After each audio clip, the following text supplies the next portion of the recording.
On this episode of Taskforce Geek, we're going to talk about the war in Ukraine and the State of the Union speech with our all-journalist roundtable. No, we ain't doing none of that. We're doing none of that. This is your oasis from all that silliness. On this episode of Taskforce Geek, join Walt, Beth, Scott, and me as we talk with our guest, Author Finley Brown. We'll also catch up on Beth's trip to San Diego for the author convention and her trip to the Galaxy's Edge. And Scott has some board games to talk about, of course. I know that will be a shock. And that's all coming up now.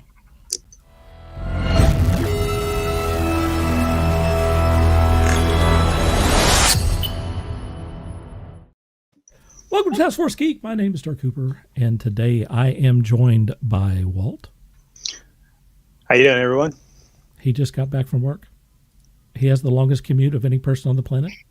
I don't know about that, but he's the guy, longest commute ever in history. It's in the Guinness Book of World Records. It should be. It should be. We're contacting Guinness right now. And then we also have Beth, who is back from California. How you doing? Hey. Live. We have Beth live. It really is the happiest place on earth. And she's got some. Are those like official, like They are official. Mickey Mouse Loki horns? Mickey Mouse Loki horns. You know what's- Here's the tag, which is shorter than most of the other tags. Well, right, But there's the tag. right, very good. Yes. You know, You can't get them anymore either.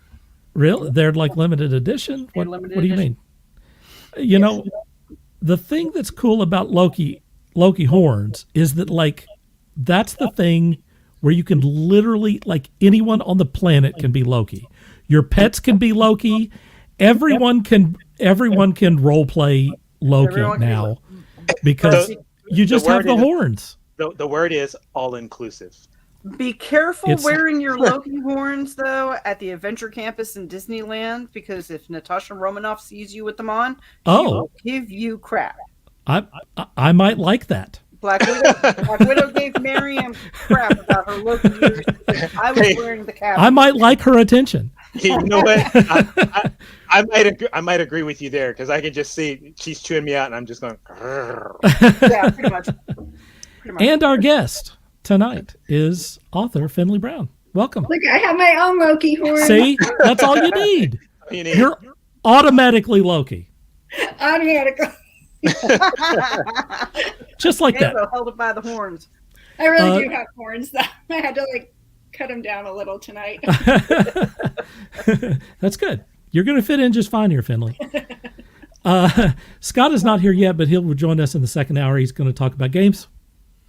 So there you go. Games, and more games. More games. First up, we're going to do a little housekeeping. Housekeeping. Housekeeping. Come back later, please. Housekeeping. Not now. Wow, that's great. What I want to tell everyone is that we have Finley Brown on tonight. Thank you. Next week we have Steve Resk, who is a friend of the show. He's been on several times and has also been involved in tangential projects and all kinds of stuff. He's running a Kickstarter. You can see the link to that right there. It's called Super Show the Game, The Time Warp. It launched on Saturday. He will be here on Tuesday, but you can go check out his Kickstarter right now. Go pledge on it before he's on the show. What do you think? That's next week. And then the week after that, we have Greg A. Alexander, who does a comic called Obsolete. And we will have him that next week. And then I guess I'm going to try to run, if I can find it, in a decent... Here we go. There's the lineup. After that, we have Broadcast Pictures and the Cthulhu Invades Wonderland crew. Don't forget, Kat and Chris were going to be on as well. Right, we're just 22nd or 29th, something like that. Right. So there you go. Let's see. So if you are interested in being a guest, we're booked up for this month, for the month of March. But if you want to get on in April, please contact me directly at taskforcegeek@gmail.com and tell me when you'd like to be on or what you're doing. Let's get you on here. We'll start filling out that next month in about about 2 weeks, I think. About the 15th or something, we'll put up a new deal. All right. That's it. Next up is our feature presentation. Here it comes.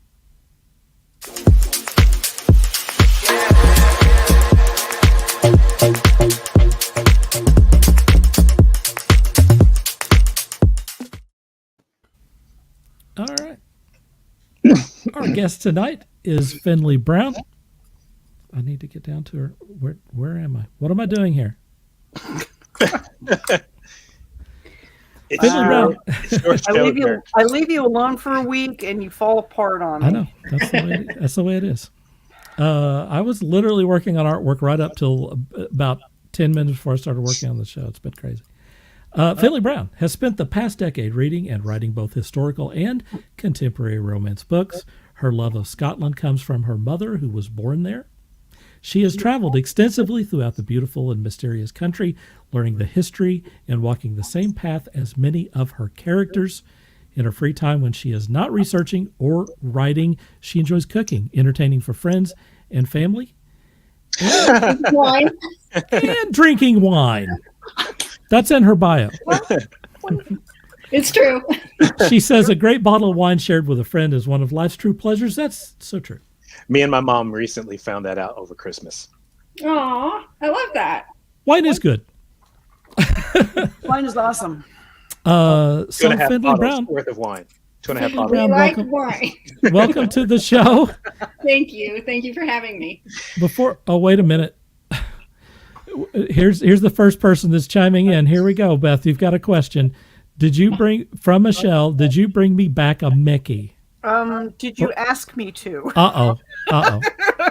She brought back some pretty cool Loki horns. I don't think she's given those to you, though, Michelle. Sorry, Michelle. I love you, girl. I do love you. I can slip you, Mickey. Ooh, touche. Hello. 1 for Walt, 0 for Michelle. Finley, my first question to you is, how did you begin your career as a professional writer? Good question. I think probably like most authors, we probably knew at a very young age this is what we wanted to do. Mine actually started, well, it's over 10 years since I wrote that bio of myself, but mine started after the death of my brother. I finally kind of realized like I had to kick things into action and kind of live the life I wanted to live. And yes. I'd already written some books at this point, but not had the courage to try and publish anything. And after he passed away, it kind of, makes you reevaluate life. And I of course took the chance to put something out to a publisher, and my first book was picked up, and that's how it all kind of snowballed from there. And so that was, did you say that was 10 years ago?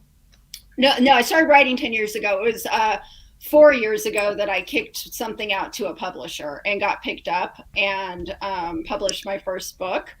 And, that's a journey in itself. Once you get picked up by a publisher, I wrote my first 6 books and an anthology. And I kind of look back at that work and think now, like, I'm so different from when I started. Sure. And I think my latest series that I'm working on now is truly who I am. I think it took me that length of time to kind of figure out who I was as an author and to gain that confidence to speak, from my heart and to write from my heart. And I think a lot of authors can relate to this. Oh, yeah. Yeah. In the beginning, I think you're writing for other people sometimes, or writing for an audience. And then you kind of hit that point where you're like, wait, this is my voice, and you figure it out. And it took a while for me to get there. So how many books have you written? I have 9 published books, and my 10th one is just finished. I don't. Congratulations. That's cool. That's awesome. You're saying you started writing 10 years ago, but you've written those? Those are published within the last 4 years. Yeah. Wow. I mean, wow. That's awesome. I'm actually slow on the process. There are people who pop stuff out fast. Oh, I know. Yeah. I know. Apparently Apparently, I'm slower than you, so it's okay. It's okay. As Good. am I. I'm glad that's because I need people to understand that I'm not someone who puts out a book a month. Yeah, we know people like that. We've Still- met people like that. Sure, Yeah. absolutely. Yeah. Yeah. If that was the only thing I could do, if that's the only thing I did, I could do them obviously more faster. Yeah. But your pace is pretty good, I would say. Yeah. I'd say that Well, thank you're you. It's right in come the to sweet spot there. It's not quite what it used to be, but it's getting back there. Tell the audience what your genre of books is. So before I did I dabbled in historical romance and dabbled in some contemporary romance. And finally, with my latest series, I think I have definitely found my niche in life, and it's romantic thrillers, kind of dark romantic thrillers. Interesting. Yeah. Yeah, that sounds interesting. Yeah. I like It was a that. journey to get there. And you're saying that that's mostly what you're writing now is these kind of and these probably will romantic continue thrillers. to write, and will continue. It's where I feel most comfortable. I like the research behind it.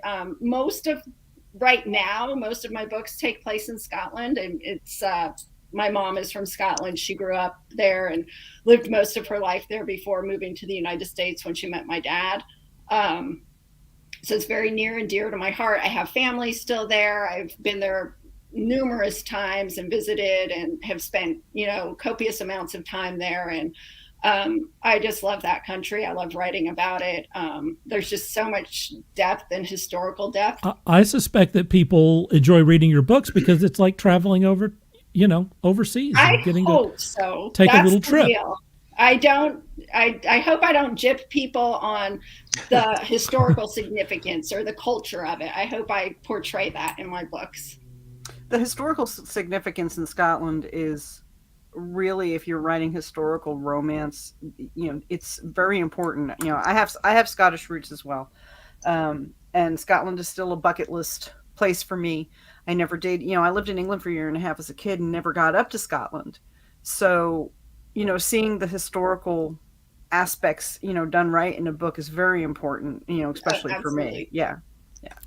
I want to invite Walt and Beth to ask questions if they want to, and all the people who are watching us. If you have a question for Finley, please chime in. I'm saving my question for later. Okay, that's cool. Because it has to do with writing, but I just want to mention I also have family from Scotland. I love it. Sweet. Do you? I didn't know that, Yeah. Walt. My uncle in Florida, my auntie Carol is from Scotland. Nice. They've been married Cool. for a very, very long time. I tell my uncle, you had two places that you could have retired to, and you chose Florida. Right? Florida of all places. Florida. That And tends it's to like, be pretty popular. it's like I can go to Florida anytime I want. Scotland. Scotland would be a better place, but Not so much. I still love them to death. So Let me get And a then the couple of climates are so different. Right? Yeah. Oh my Yeah. God. right. Yeah, for sure. Let me get a couple of comments out here, and then I'll throw it over to Beth if she's got a question for you. Oh, I got a couple. Okay. Gigi says, Mr. Hooper, you're giving another command performance this evening. We love it. Oh, Gigi. And then Brian James from Facebook says, Walt provides a very steady and knowledgeable presence. America needs him at this time more than ever. I couldn't agree more. All right, Beth. I'm sorry, Walt. thank you, James. In the world needing me, it means that everybody's in a sad state if they need me. No, we just love you that much, Walt. So Okay, just making sure. Yeah. So Finley, when we were in San Diego together, you were telling me about the struggles that you had getting the most recent novel done. Yes. Share that story. Share that story with our viewers because I think it's important for them to hear it. Yeah, so I do have a story. Last May 20th, to be exact. That's my birthday. Oh, Well, happy birthday. 9 months late, or so many months early. Yeah. May 20th. I had worked out that morning. I was had worked in my office and was getting ready to go to a meeting outside of the house, and I was getting ready, putting my hair in a ponytail, and I lost the use of my left arm. My left arm just collapsed. And I, thought, well, this is strange. And so I literally did the motion of I couldn't raise it by itself. So I did the motion of raising it and it fell back down again. I'm like, this is strange. My first thought was, this is a sign of a stroke. And, but I'm like, I don't fit the category. I don't have high blood pressure. I don't have high cholesterol. I don't smoke.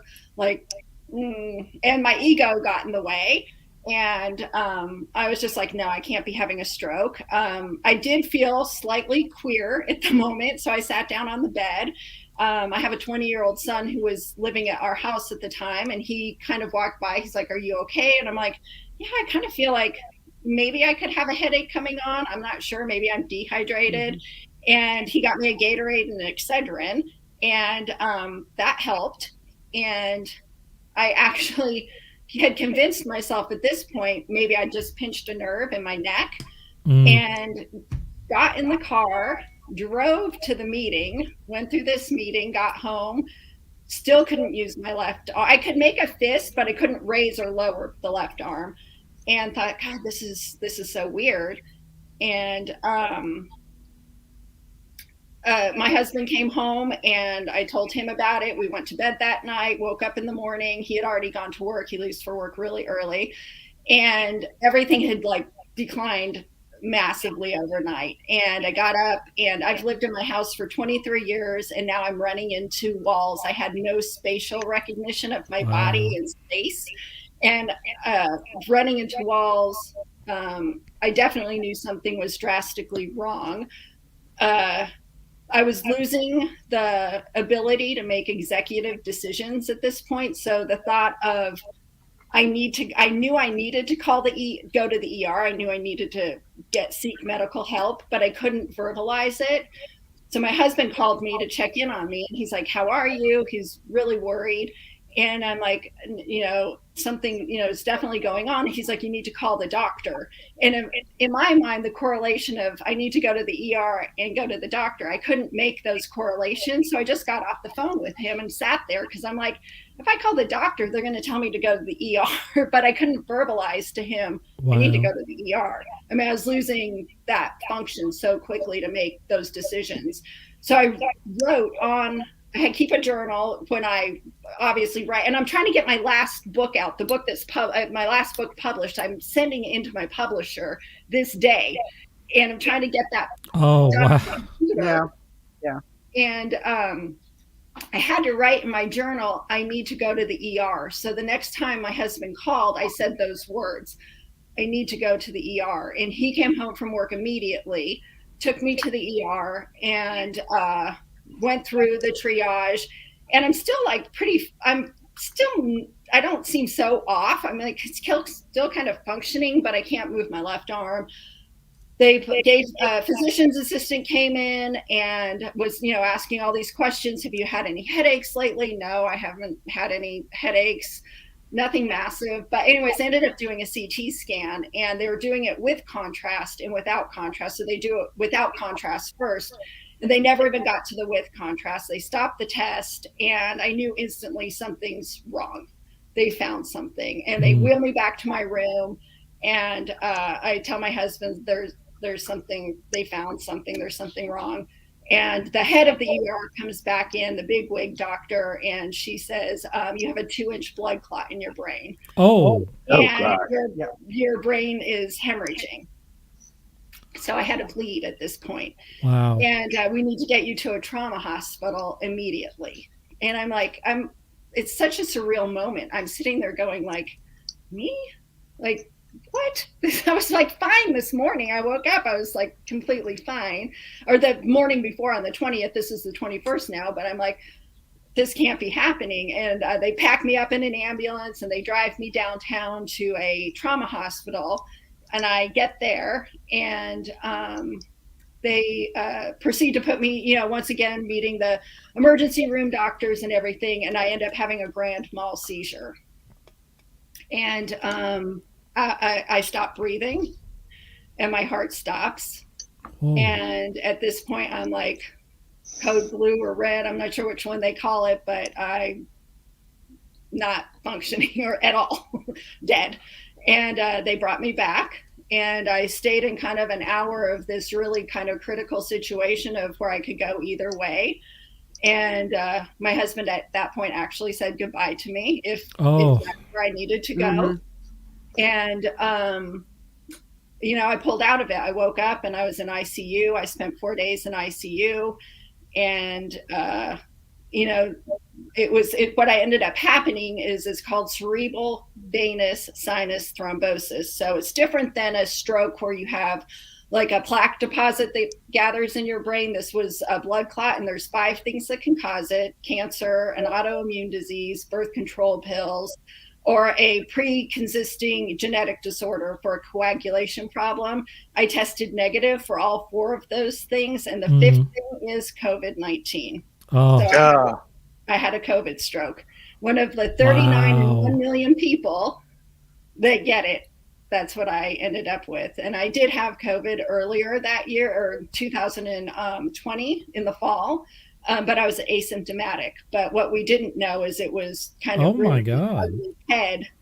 So you're saying you weren't, it was COVID related, but you didn't have COVID at the time that it happened? No. It's usually found 6 to 9 months outside of COVID. Oh, wow. Yeah. Jeez. Red alert. I've never even heard of that. I know. Finley and I Neither were have I. talking- when we were talking about this in San Diego, I said to Finley, I said, you need to get your story out to people so that they are aware So they of know. Definitely. what's going on. Yeah. So true. Yeah, it was. So what COVID does is it can cause thick, sticky blood, and it might just take that long to form. I mean, a 2-inch blood clot was before it actually closed itself off and caused the stroke where my brain wasn't getting oxygen. Wow. So I have a story that can correlate that with my dad got COVID in 2020, and around November of 2020, and he ended up losing function from the waist down. Oh my God. And so he was hospitalized for 2 weeks and came out of it. So I can totally see that happening. That is so scary. Yeah. And that was just before, vaccines. So Yep. Yeah. Well, I had been vaccinated at that point, but this wasn't vaccine related. This was an after effect. I mean, I have the antibodies for COVID. right. So this was definitely a COVID related thing. It was just, there's some crazy things that can happen with that we don't even realize. Yeah. So what were the final implications of it? I mean, how long did it actually take you to get back to functioning normally? I don't know that Well, yeah, exactly. That's Yeah. a good question. So that was May of 2021. The summer is a huge kind of blur for me. I was pretty proactive because I had to get use of my left arm again. So it was just a week after the stroke, and I started physical therapy, and I started rowing because it's a low impact. I couldn't walk on a treadmill because my balance was super off, and if I fell, that was an issue. And I was on all these drugs, so I live in Texas, so I couldn't walk outside because of all the heat issues and sun issues. So we got a rower, and I basically, that's what I would do. I'd row every morning to get the strength in my arm back and to get everything back. And so that summer, I did a lot of, I changed my diet and went on this super kind of high, healthy fat diet because our brain is like 60% fat. So eating it like avocado, salmon, foods. And then I did a lot of meditation. I'm like, this is the kooky part of it, but I'd meditate for 3 times a day. One of it was just a meditation of gratitude. One was a breath. And then like the nighttime I did these tonal for like deep brain injuries. Because at this point I'm considered of having like a traumatic brain injury because of the bleed. Right. And so I would do a lot of meditation. I spent 3 months where I didn't write and I didn't work. And it was just, let's heal. So I do like meditations. This is my funny one. You know, those little fish,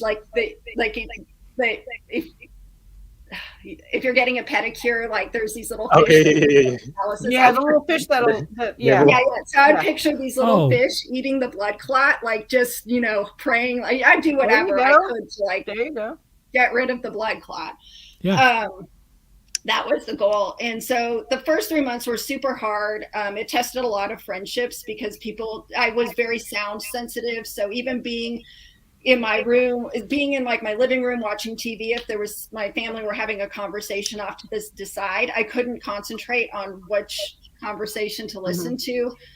Noise was a huge factor. I mean, there were so many things going on. So that whole summer was tough. I'd have friends saying like, maybe if you just tried harder to get out and do stuff, you'd get better. And I'd be like, oh, you guys don't understand. Right. Yeah. I'm trying my hardest, but that's not working. I did do 2 book signings that I got through with my daughter because she acted as my PA. So I did Love and Devotion in California. I had already signed up from them, and I felt like I should try and do it, but I really don't remember them too much. Yeah. And then in September, so I did another thing, which I actually think really was beneficial. I did hyperbolic chamber therapy. So they put you into a hyperbolic chamber and you breathe pure oxygen for like an hour and a half. And it's kind of weird because I kind of felt like I was getting zipped into a body bag before they blow it up. But I'm not claustrophobic. I loved it. I did 15 sessions of that before I had my MRI in September. Had an MRI in September and the blood clot was gone. So that was super positive because a lot of people don't lose the blood clots. They'll just harden and kind of become like a stenosis. But there was still a question on whether my vein would harden. But I really wanted off the medication, especially the seizure medication. I couldn't drive. I hadn't driven for 3 months at this point. And they decreased it slightly and said, okay, well, now you can't drive for 3 more months. And I'm like, that's fine. Well, as long as I'm getting off the medication. I had a great doctor that was working with me. And then come December, had what they call an MRV, which just looks at the veins in your brain, just like an MRI. Had that. And it showed like no hardening of any of the veins, no stenosis. And like, basically they said, we're going to pull you off all your medication.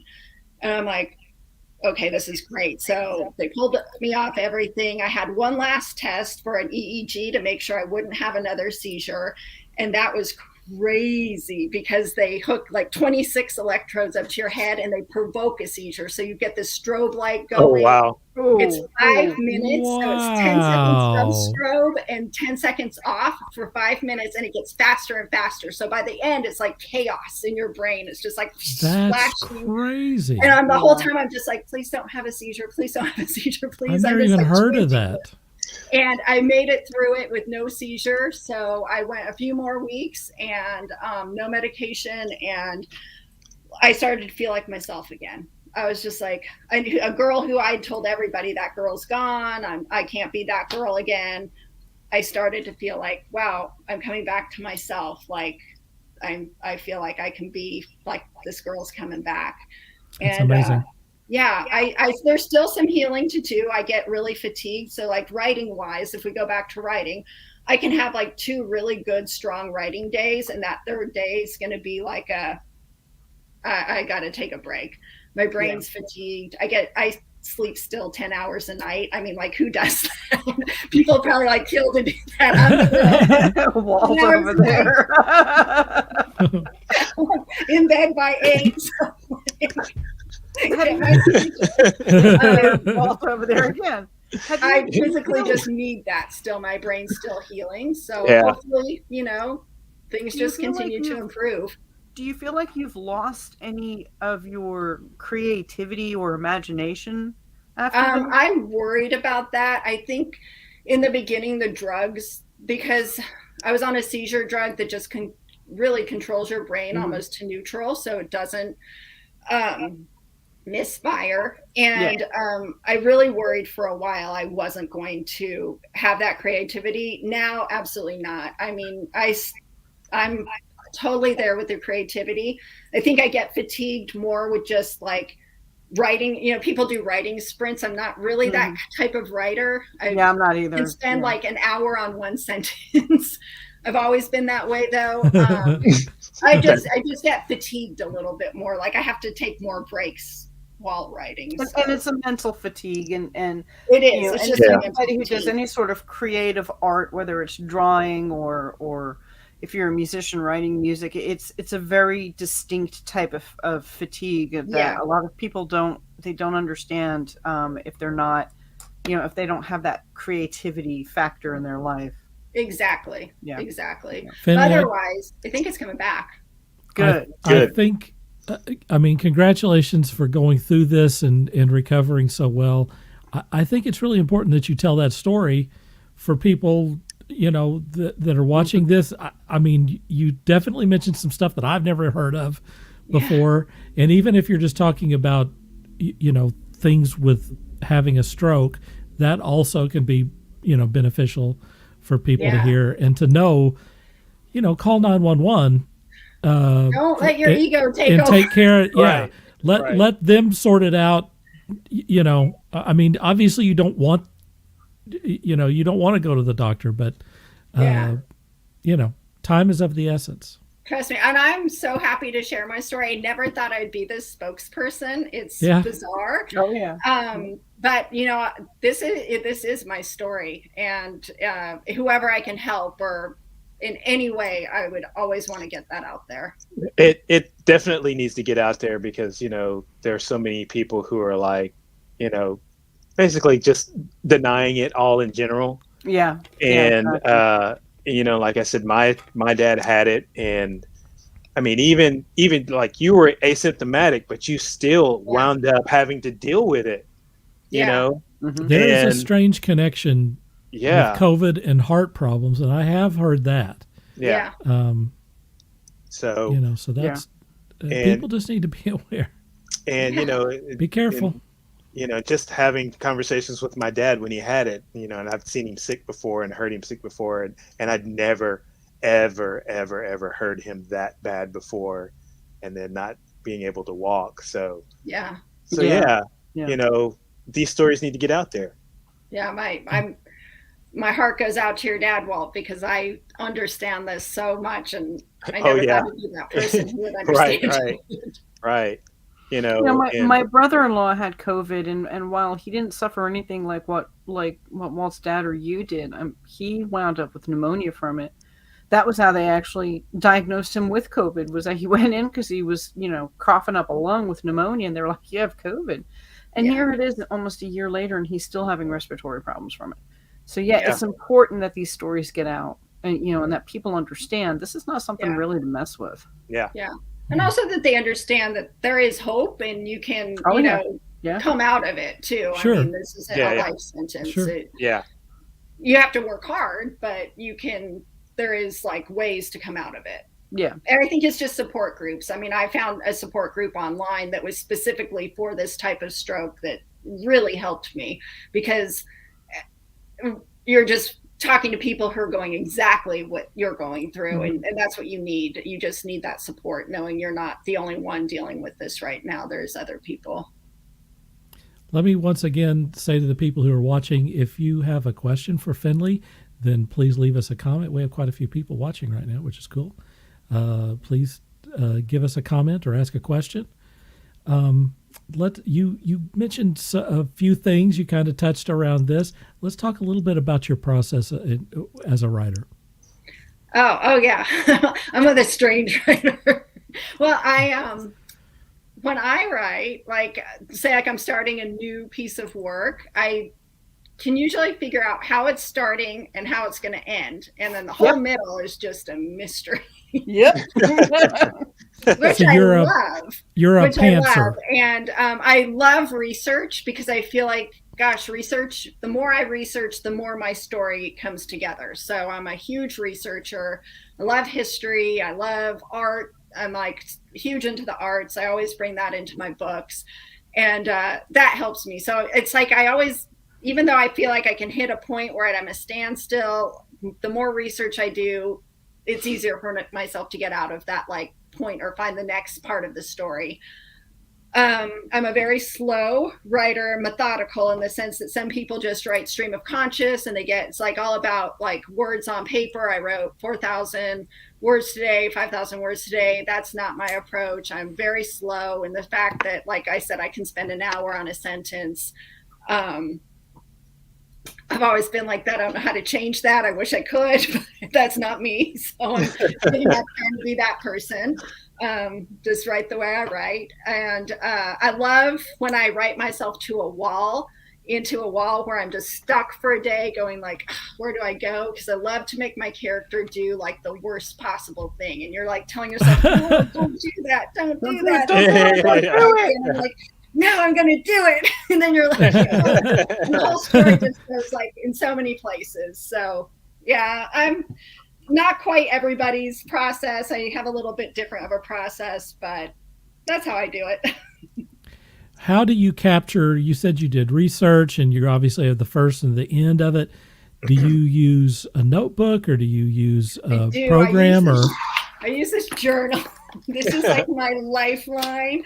And I mean, I can't show you everything that's written, but it's just like, I'm absolutely, and I believe in that. I believe when, as a writer, when sometimes writing out with actually handwriting stuff can get things flowing. I do that too. The guys totally agree. The guys have heard me talk about that before. I do that too. You know, I never go anywhere without at least one or two notebooks with me because I never know what's going to hit. I have just recently discovered that, you know, I've used some programs and I use stuff like Evernote to capture ideas. Writing stuff down is so much better to get the stuff flowing. And then, so now what I do is I write it physically down in a notebook, and then I take a picture of it and put it in to Evernote. So I have it in, I'm still using Evernote, but I use that notebook because it definitely gets the juices flowing better for me. It's the same thing with me in my drawing, and Dirk and Beth will attest to this. On my free time at the office, I'm always doodling on sticky notes. Yep, he is. And then I'm posting them to my Instagram. And then sometimes these doodles end up being actual drawings because I'll take them, I'll bring them home, and I'm like, okay, this is the doodle I did, and I want to do something. I want to use this little doodle I did for this page, and I'll take it, bring it home, and I'll scan it. And then on my digital artwork, I'll go over it and then modify it to the way I want it to look. So, yeah, it works. I totally believe that. I think it's like this lost art because we're so computerized and do so much. But there's that book, The Artist's Way, where you just like stream of conscious for like 3 pages every morning. I've done that before and I do totally believe in that. But for me, like just journaling in general was a part of my process of healing too. There's something about actually putting hand to paper. Cathartic. It's cathartic. Whether it be visual art or art through words or, as an artist, then I consider authors, we're artists too. I mean, certainly. It's so important to still just have that. It's a huge part of my process. Yep. Hello to Maxine. Hey, Mom. Hey, Mom. You have a series called the Scottish Submission Series, and I'm into professional wrestling too. I figure maybe there's lots of submissions in, professional wrestling. You want to tell us what that's about? That actually is not one of my favorites. I'll talk about it, but it's my historical one that I did. And like I said, I still felt then I was kind of writing to what I thought should be my audience. I like the books. I absolutely read them, but they're not truly who Finley Brown is.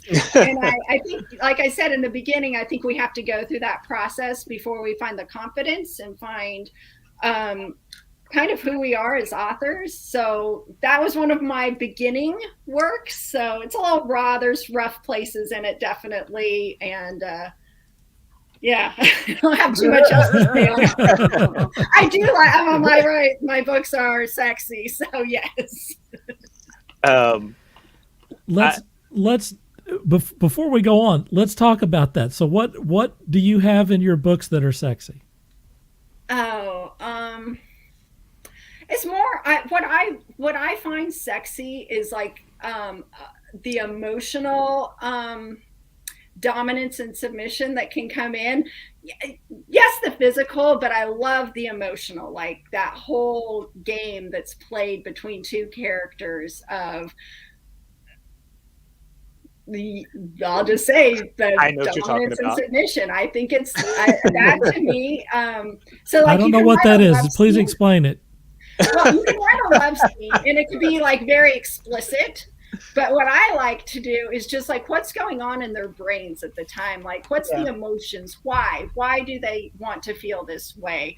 What are they getting out of it? And so I tried to do a lot of emotions. So yes, you can write a sex scene and put all the parts in it and the thing, you know. But to me, what really makes a great love scene is the emotion behind it. Like what's going on in that person's brain that's at that moment. And I love that role play between two characters. So it's not gratuitous. It's actually part of the story. Absolutely. Those scenes move the story forward.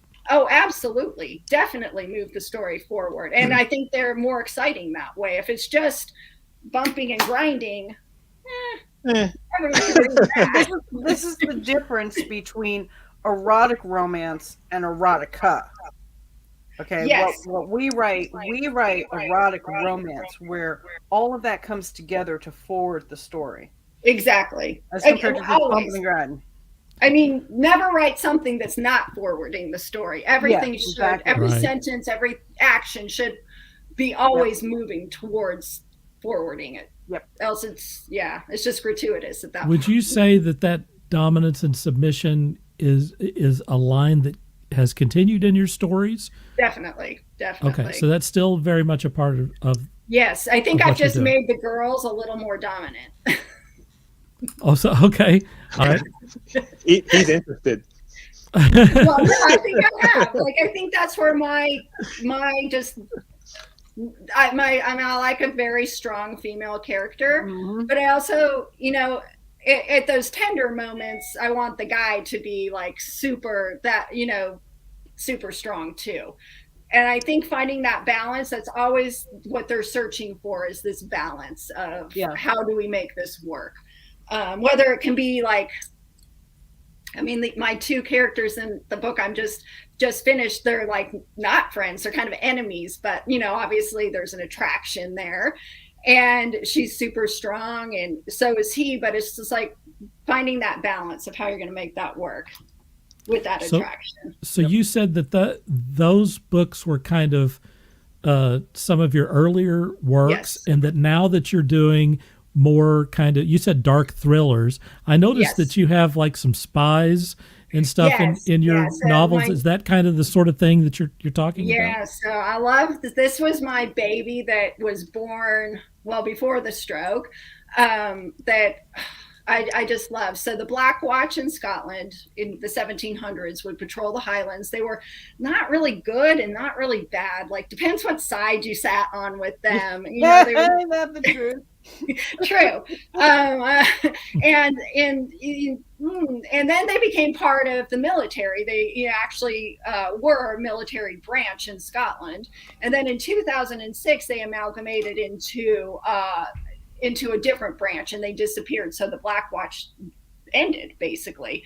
So I like to draw this out like, well, did they really end, or did they become part of like this secret assassin, like, and they were always considered themselves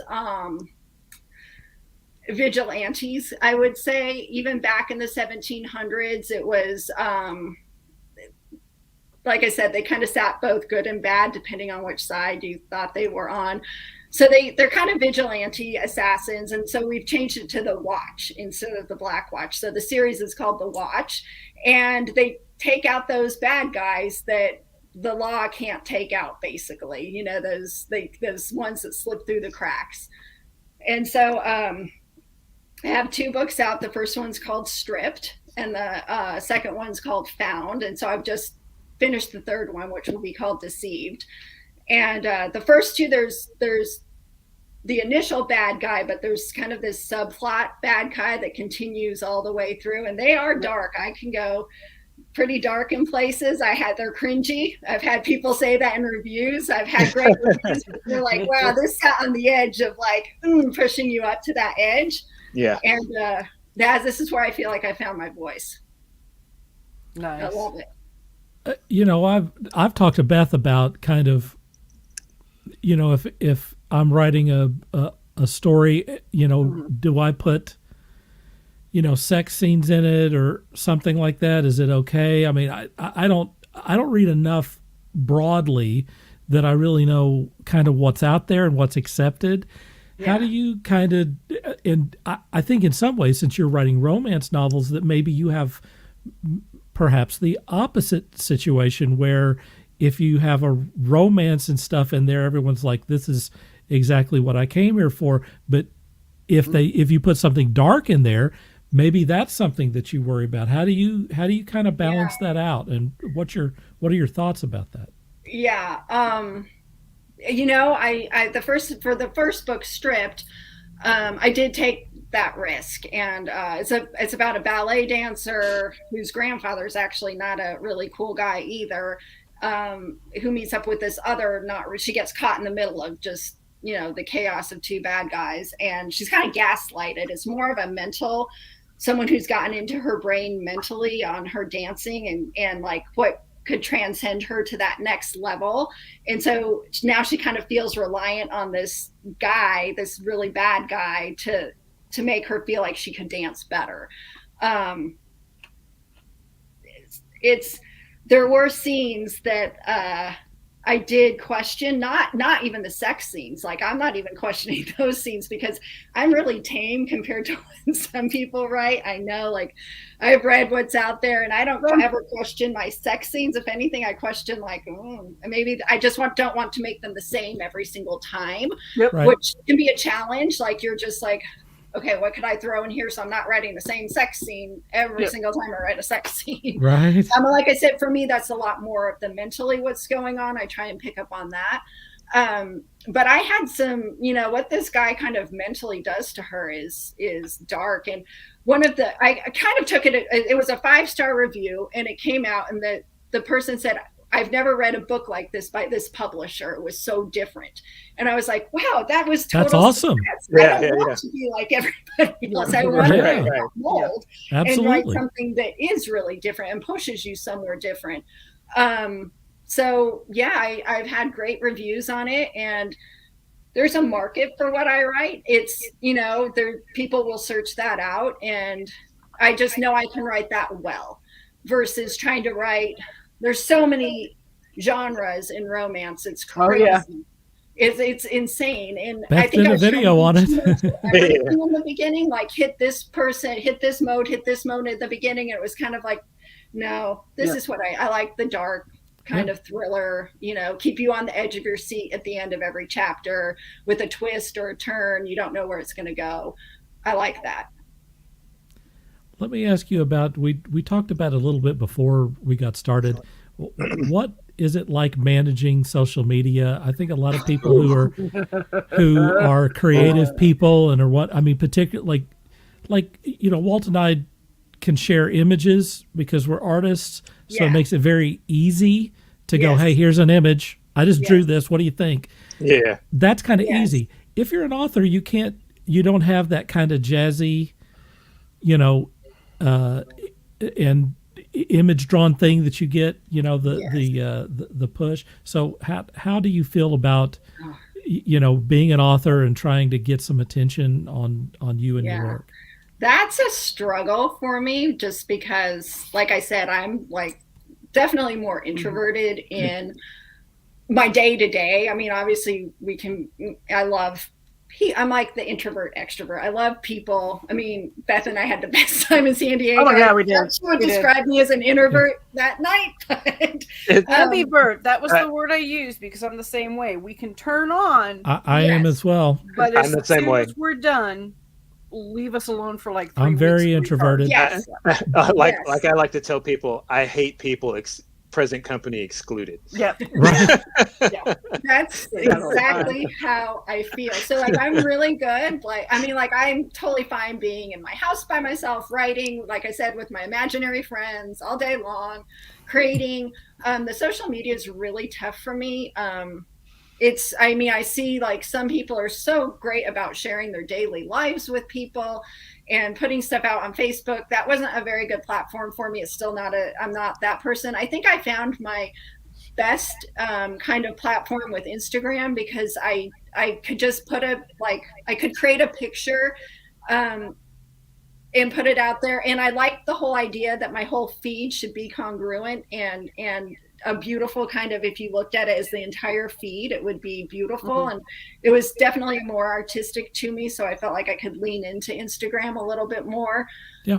But yeah, it's social media is not my strong point. I would take any help I could get. Social media is I'm one of those perfectly things. fine sitting behind the computer. I struggle with the social media. I think a lot of people Yeah. struggle with social media for sure, and particularly authors who have that image gap. You know, they're words are not as dynamic as a picture. We have to be a lot more creative. One thing that I've noticed that I have actually found that has helped with social media for me has been the book trailers. I put out one for Beyond the Steps of Stone, and one of our fellow authors turned around and said, "Hey, who did your video?" I said, "I did it myself." I wound up doing 3 for her that she's had tremendous hits on as well. And that book trailer is the reason why I went on TikTok. And I've gained, a bunch of people following me now on TikTok that I never expected. That's cool. So, unfortunately, as an author, we don't have the same kind of resources, with the lack of pictures. We have to develop our own, which means mood boards for our books. Mm-hmm. Or we have to start looking into different ways to engage the audience and let them know, hey, we're here, and use the social media as marketing. What a lot of people don't realize is that authors, regardless if you are traditionally published or self-published, we are doing our own marketing. We get very little help from any publisher. I've heard all. that. Everyone assumes that if you're published, that like there's this team, there's 40 people that put together all your stuff, and they schedule your things, and they come up with posts, and they don't do any of that. Unless you're Stephen King. Yeah. Unless you're Stephen King, right. No one is helping you out, or Neil Gaiman. Yeah. No one's helping you out on this. Right, right. Speaking of Neil Gaiman, because of the lack of support self-published authors get, and the difficulty it is to even get Audible to look at your books, that is one of the reasons why he helped develop ACX. For authors like us who are trying to get an audiobook out, we now have a platform. You're saying that Neil Gaiman was involved in that? Neil Gaiman was involved with developing ACX. I didn't know that. Yeah, that's awesome. That is awesome. It is one of the reasons why I decided to go with ACX when I did the first audiobook. When we see how well that worked out, I landed Max Brown. Right. So, yeah. Yeah. Very cool.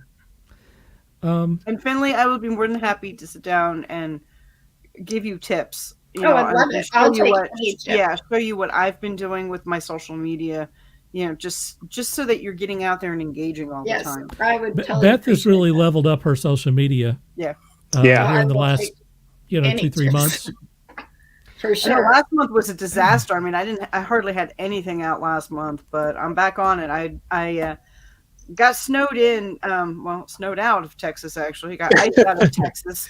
So I got a couple of extra days at Miriam's house, and I sat there, and I was like, well, what am I going to do? Because I don't have any of my computers with me. She's like, here's mine. I'm like, thanks. And I started working on getting my social media done. Yeah. Here you go. Here she is. There you go. Hey, Peanut Butter. How you doing? There's Peanut Butter. Dirk, you write? You're an author, right? Yes. Okay. Yep. Tell me a little bit about that. I've written. I've written back in the '90s. I wrote several comics. I've written written a comic for Walt here recently. I've kind of picked that back up again. I've written an erotic novel that has been published through Amazon, which I don't mention, but I will tell you after the show what that is if you're interested. And I have more ideas than I have time. I also do artwork, and I help people with branding and social media. So what I have discovered is that the erotic books is an easy sell, and it's easy to write for me. And I have a 5-year plan where I can produce these things, faster. And then hopefully those things take off and allow me to do some of the kind of, genre type stuff that would appeal to this crowd here. And I have a lot of those stories that I want to do. And I've thought about actually writing my first general audiences novel and just putting it on the internet and allowing people to follow it chapter by chapter so that hopefully I could create kind of an audience for that. I love that. I'm pretty close to starting that as well. Again, I just kind of need some time. Dirk's going to actually help me out with a couple of the love scenes on a book that I have planned because, like he said, he's written an erotic novel. And this particular book lends itself for some steamier scenes than what I write. I'm kind of like you, Finley. My scenes, they're steamy, they're great, they're nice love scenes, but I want to ratchet that up just a little bit more and kind of break that. I'm a 14-year-old boy writing love scenes barrier. They're all talking about it. Yeah. So, writing, look, I've been writing since I was very young. Writing is a very important part of what I do. And even when I'm drawing, I'm also kind of writing. I create stories around the characters and settings that I do. So it's very much, a part of who I am and what I do. I need to get more writing out there. That's for sure. Awesome. Speaking of writing and maybe doing different genres, have you ever thought about, does it appeal to you to write a screenplay or write a comic book or something like that? Yeah, definitely a screenplay. I mean, I could. I mean, I'd love for that opportunity or for something. I mean, even my latest thing, for something to be turned into something bigger, James Bond-ish or whatever. You're writing thrillers, so exactly. It naturally follows that. Or comics or script, I have no idea how you do it, but if you could get your book in the hands of someone who's producing films, who knows? Yeah, I'd love that. Or even drawing a comic book. I mean, like I said, it's a thriller. When you said you do thrillers, I'm like, action. That's right. Action. That's right. Like I said, with romance sprinkled in. Action. Yeah. And they tie so well in together. And I always think, like, for my goal, it's like the end of every chapter should be like leave you with like that hook to I have to turn to the next chapter. So important. Something's got to hook you enough to make you turn to that next chapter and not put it down. Someone said something. I took this to heart. Write your first chapter of your novel like someone has the book in their hand and they're about to throw it in the trash. Really hook them into what you're doing so they can't throw it away. Exactly. They gotta keep reading it. Exactly. Yeah. The books that I enjoy the most are the ones that grab my attention right there at page 1. For sure. I just feel compelled. And then you also mentioned something else, which I think is very important, which is to just be endlessly cruel to your characters. Right. Yeah. Just try as hard as you can to just make their life miserable. You're just like, don't do that. No, this is the worst idea. Okay, do it. You have to do it. That's terrible. That's terrible. Let's write it down. That's perfect. I have That's this right on switcher. I target. love it. It says like, that's a horrible idea. And at the bottom, it's like, what time? And I always feel like that's my characters. It's like, no, do not do that. But okay, yes, Right. you're doing it. That's how you get the reader to love your character. So, Yeah. It's Yeah. like such a cringy idea, but no, we're going to do this. We got to do it. Yeah. We got it. Finley, what are you working on right now? Oh, just like I said, just finished up my third book and in this series, and I've got the fourth book already going. I'm one of those people, it's like comes to me, and I bet Beth can like totally understand this. You're 3/4 of the way through with your book, and all of a sudden your mind goes to the fourth or fifth book, you know, whichever the next book in line, and you're like, these characters start building, but you're like, wait, I've got to finish this one. But then Right. it's Shut percolating up. right there. Yeah, and they don't shut up. No, but you're like, I've got to finish this one, but stop. Yeah. I'm like- running into that. I'm running into that right now because I finished Beyond the Steps of Stone and got it out at the end of last year, and my main characters are just like, so hear me out. This is what we're thinking for the next book, and I'm like, I'm not even working on you right now. Oh no. Yeah. Yep. Yeah, or even Yes, worse, you are. even You're worse, working on it. even worse, that character in your head is talking to you, and you're like, "But I'm planning on writing you out. Yeah. You're supposed to die. Why are you talking to me? You're supposed to die in this story." Nope. I'm not dying. Sorry, you have it wrong. No. People are liking me too much. I can't die. Or you're going to resurrect me. Yeah. Oh yeah, that one. You're gonna resurrect me. Okay, No, this I'm is not. embarrassing to ask, but can I have a bathroom break? Oh, Absolutely. Yes. Sure. Actually, now's the perfect time because I was just about to wrap up your segment. Yeah, go. Please take a bathroom break, and we'll when you move come on to back- the next segment. When you Okay, come back, so- but I do. It's okay. I do have one question for you. Okay, I And, can and, it, hang for that. and it's about and Beth, you can chime in on this too because it's really for both you writers. Because I'm not much of a writer. I've only written one thing, and I wrote it in middle school, and I had to put down a dream that I had. It was a crazy dream, and it was very comical. So I have to ask you, what is the one story that you've written, but you don't plan on publishing, and it cannot be a fan fiction? Oh. Beth. I have two. I have one that I wrote when COVID first hit and we were all put down into lockdown, and it was just one of those I put out there, and it's like a definite, like something I normally don't write, but it's like a super older guy, younger girl, like age difference, kind of book. I'm not sure what I will ever do with that. I've just let it sit there, and because it's nothing to do with anything I would have ever written, but wrote it really quickly, which is unusual for me. But then I have my first series. And so the first book, like I told you guys, I wrote about 10 years ago and still have not even attempted to publish, or I'm not sure what I'm doing with it. But the title of the book or the series, I'm not sure. I think it'd be the title of the series is been my password for the past 10 years. So it's like my kids know it, my husband. It's like, you got to do something with this. It's like everywhere. I probably shouldn't tell America this or like and beyond. Well, that's when you change your password. Is when you, I know, probably need to go Right. change it. I'd be lost without this, but it's like I feel like eventually one day I should do something with it. But now I think I've kind of written so far beyond it. I'm not. It's a great concept. I just need to revamp. It's so. I think Beth just went back and published one of her original books Yes. Yeah, recently. Beyond the So Steps of Stone was the very first manuscript I ever finished. I had to ask that question because I've been thinking about this little it's a good question. this little crazy story I wrote from a dream based from a dream I had when I was in middle school, and it was very comical dream.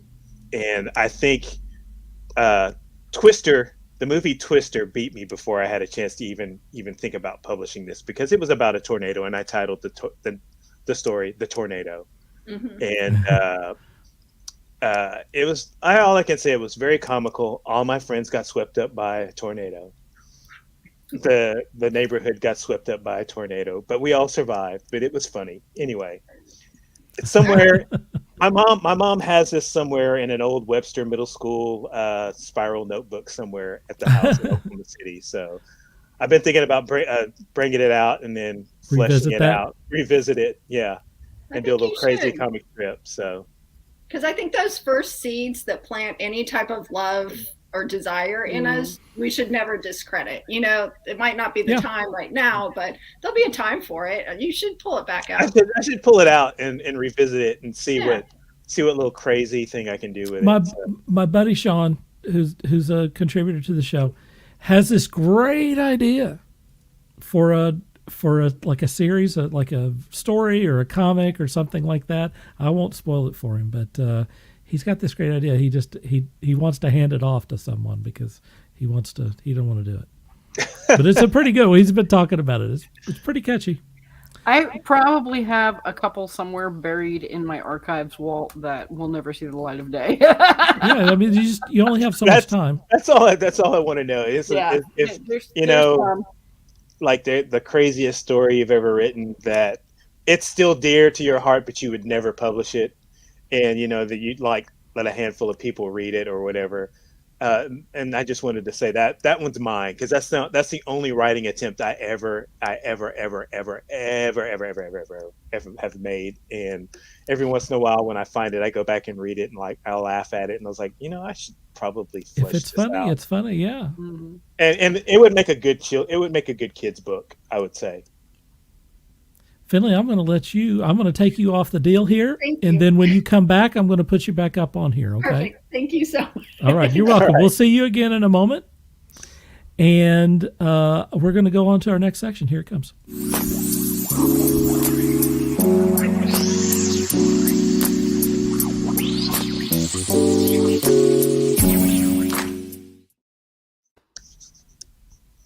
Where are all my silly notes? The ones that you were typing just before. The ones came he was on. typing earlier, yeah. Oh, no, that's another set of notes. It just never ends. So Beth, wait a minute. Did you have a costume change? Yes, Are you like Madonna? You were going to have, you like Beyonce? You're going to have 4 costume change? What are those? Look at those Mickey Mouse ears. Oh my gosh. It's an Imperial and a Rebel sign, and it's lit up. Or the Republic. Right. Yep. Right. The Imperial Wow. and Republic. Mind you, logo. it's not the First Order and the Resistance. That is It is the original. It's the right. The Empire and the Republic. That is some wackadoodle stuff there. You got All it. right. So over the past week, look at this. Finley's back before we even missed him. Beth put on some new ears, so we started love talking those about that. We didn't even ones. get. Are those great? We didn't even get. We didn't even get into the new subject. Both Beth and Finley went to something called the Love and Devotion Author Event, and so I'm going to turn it over to Beth to talk about that, and then I have a question about that here in just a moment. But I'll let you start there. You want me to show pictures here or later? No, just start by please tell us what that is and So- what you kind of did there. So the Love and Devotion Author Event is it's a romance authors event that takes place twice a year, Finley? Once or twice a year? Twice. And you have to be invited to it. Which I was lucky enough, I got my invite from one of the other authors that I met last August at the Dallas Delightfully and Dirty event, and she secured me the invite to this. It is a pretty major event in San Diego.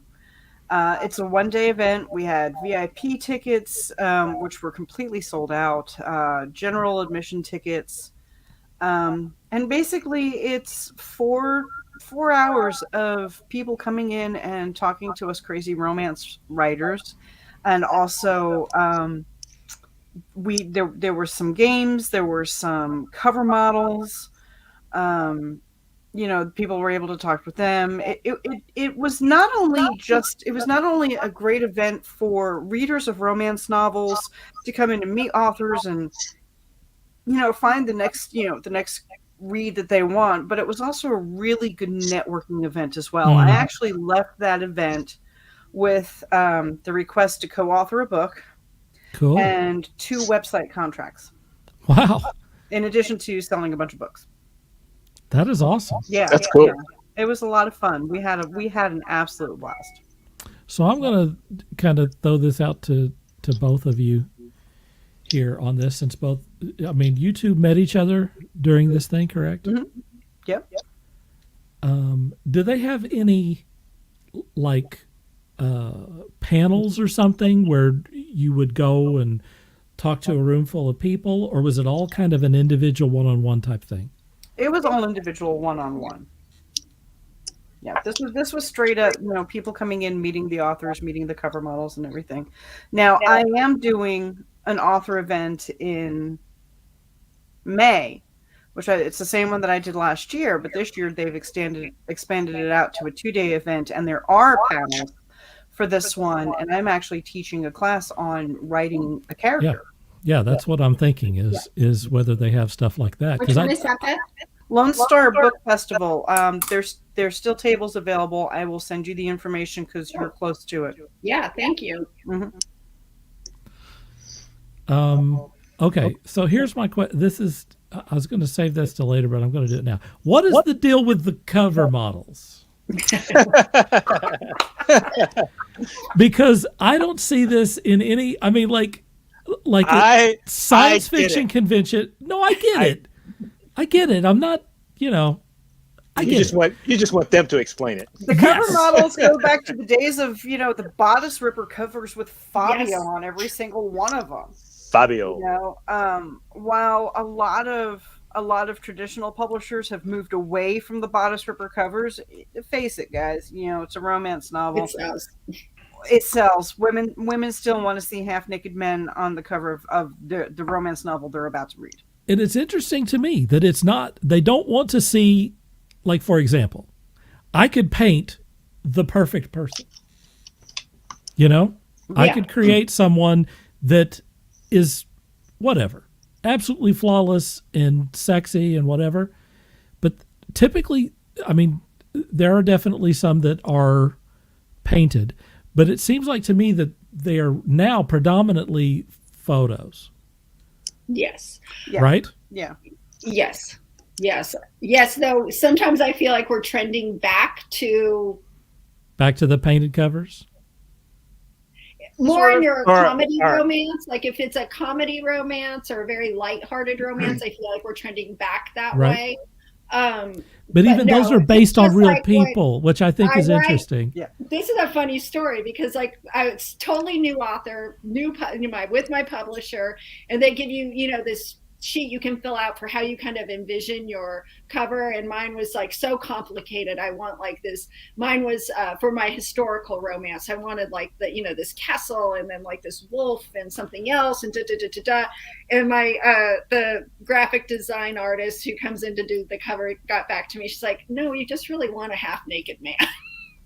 There you go. Yes. And I was just like, oh, okay. But like I had this vision of like all these elements of the story, like it would have been really cool. And she's like, no, he really does want a half-naked man.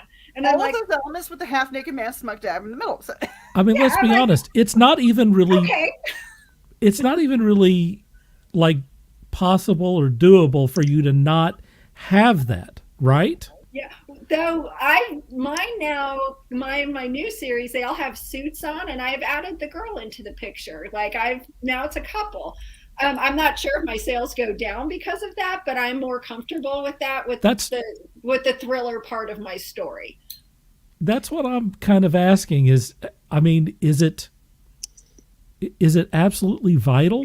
I mean, like if you had a cover, like who is it? Sue Grafton had the A is for whatever. Yes. It was a graphic. It wasn't. I mean, it had some image elements to it, but basically it was like just a graphic cover. Yeah. Yeah. There's a lot of people. Could you do that with a romance novel and sell them, or is it? If your name's Sue Grafton, you can. Right. Behind the Eyes of Dorian Gray. The cover of that book is just, it's like an old-fashioned, gothic cover. I mean, it's nothing but words on a red background. Yeah. And that to this day is still my bestseller. Yeah. Right. The Legend of Captain St. Pierre had pirates on the front of it. I think it just depends on a lot of things, like, if, and in today's date, it comes down to the marketing, the internet presence. If you can get it out there and let everybody know, hey, this is the book, blah, blah, blah, blah, blah. Maybe even give a really good synopsis of what the story is, and people get a buzz about it. It probably doesn't matter what's on your cover, but it doesn't help, as they say, sex sells. So It does. And like for me, I choose the cover models that I'm interested in using based on the book, the character I envision this cover model as. They don't have to be half naked for me. Like, I was presented the picture that for Beyond the Steps of Stone, and I said to the graphic artist who did it, I said, can you add the tattoos to the part of his chest that you see? I mean, he's standing behind the girl holding her, and he's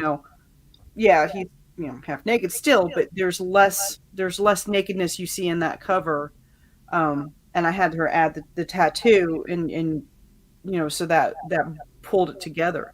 One of the cover models that Finley and I met, Matthew Carruthers, personality wise, he is one of my characters from my collaborative series. He is this character through and through, personality and everything. And he was showing me some of his photos, and I'm sitting there going, yeah, you'll be great half naked on the front of that book. But one of the other ones that we met, Vinny, who I'm like, man, you'd look good on the Italian novel that I had been, that I've been doing bits and pieces for. I don't want him half naked on the book. I would love to have him, in a set of motorcycle leathers leaning back on a motorcycle. That's the story I was working on when I still worked at Tucker. Yeah. James actually helped me with a lot of motorcycle references for that book. So, the cover models are, you don't have to have them half naked. It's nice. But you don't have to have them half naked. Yeah. I think it just has to fit your story and be okay with it. I mean, I write assassins, like high elite multi-millionaire assassins. They're wearing suits. They're wearing suits, yeah. Yeah. That's okay. It just makes sense to me, Yes. because I mean, that would probably, because I'm not much of a novel reader. When I do read a book and I hear about a book or something and hear the synopsis of the story and I see the cover, if I were to see the cover of, a thriller as a guy in a suit, with a gun or whatever, I would probably, it would catch my eye to go over there and look at that book, because that's the kind of story I'm into. Yep. And then for me to read and go, oh, this is also nowadays you have to worry about what's going to cut you out of social media, because a lot of Facebook, there's not so much, you have to be really careful, else they won't run ads for you. You can't do any type of marketing if you've got too much nakedness. I know that Amazon is very, very picky about what they allow as well. So my first book was just a guy and a girl, a guy in suit, girl dress. My second book, the guy had a gun, and I really thought, like, wow, am I going to market myself out because this guy's holding a gun? Like, in today's day and age and sensitivity towards everything. Yeah. I went with it. I've been okay with being able to market, but that could change tomorrow. I could try to run an ad and it could be like, no. Yes. You have to be really careful. So too much nakedness you're not going to be able to market yourself in a lot of things, and you're in a whole other mess. So like what Beth did, covering up some of the nakedness with the girl and having the that works. You're going to get a lot farther with that. You really have to be careful, because things are so strict nowadays on platforms, and what some people are offended by and what some people are not. Yeah, exactly. Beth, let's look at some pictures. Hey, so this is a wonderful lady I met getting on the airplane here in Texas. Her name is Nancy, and she was just tickled to death that she met an author, a qualified author. That's cool. She's like, "Can I get a picture with you?" Yeah, sure. That's cool. So, a fan. No. I really do know Finley. Hey, I know who that is. We know her. And then the other girl is Chris Burrell. She's the author that I did the book trailers for, and she's also the author who's asked me to co-author a book with her. Cool. Okay, I actually saw her book trailers and thought they were fabulous. I had no idea you did those. Yeah, I'm the one that did them. Yeah, yeah. There you go. I'm glad you liked them. Awesome. If you're interested, we'll have the promotional links for Beth at the end of the show. Hit me up. Yeah. So this was the night before the author event. We were just kind of chilling down at the hotel bar. There's my table set up. Finley's probably somewhere in the background. Yeah, it was over that way a bit. How was traffic at this thing? We got, Miriam and I drove in and we left the hotel that night and that was it. And we didn't go very far. So. Oh, no, I mean, I'm sorry. Traffic I mean traffic at the event. Foot It traffic. was pretty good. Yeah. I was expecting a little bit more. I was expecting, more people, but you know what? I'm not going to knock it. Take what we got, and it was still a successful. It's so event all tough. around. It's so tough. Yeah. For the past 2 years, it has been so tough to gauge what's going to happen. And San Diego's a hard sell for a lot of different things. So, I think we did really well with the foot traffic that we got. I know I got at least another 5 or 6 people sign up for my newsletter.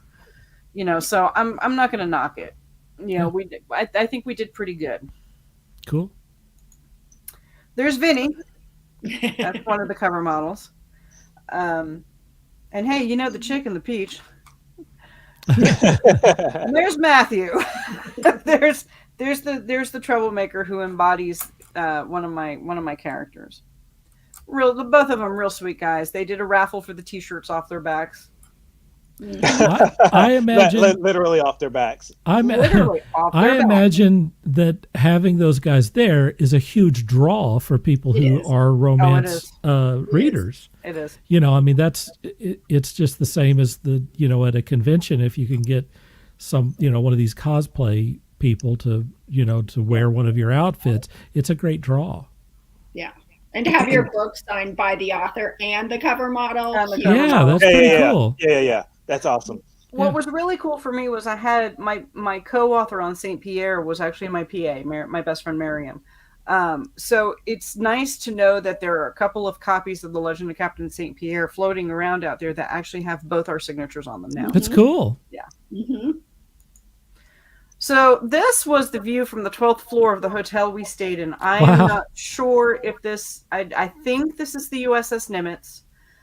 There were actually 2 aircraft carriers sitting in San Diego Bay, and of course, Steve's not on here too. He's not on here, and I'm upset. I know, right? No kidding. Really, we need a shank on here. What is the name of that? What's the name of that base out there? This is actually at the USS Midway Museum. Okay. Yeah. So he went digging. He went digging for me throughout that whole Facebook thread and confirmed that this is the USS Nimitz. And the funny thing is that was the ship my brother served on when he was in the Navy. And I've actually been on that ship. I've walked on that aircraft carrier. That's cool. Yeah, that's awesome. Yeah, we had dinner with my brother one time, my mom and dad and I on ship in the captain's mess, which was really fun. The movie The Final Countdown is on the Nimitz. Science fiction movie. It's on the Nimitz, Yep. which is why that was always a big deal to me. With the Jolly Roger Squadron. Oh. Yep. Yep. I'm going to watch that movie tonight. When I went out to San Diego, I had a friend who was in the Navy, and he was, I don't know, he was not the captain of the ship, but he was kind of up there. And I went and visited. I got the whole tour of the ship that he was on, and I got to sit in the captain's chair because the captain wasn't on the boat. Nice.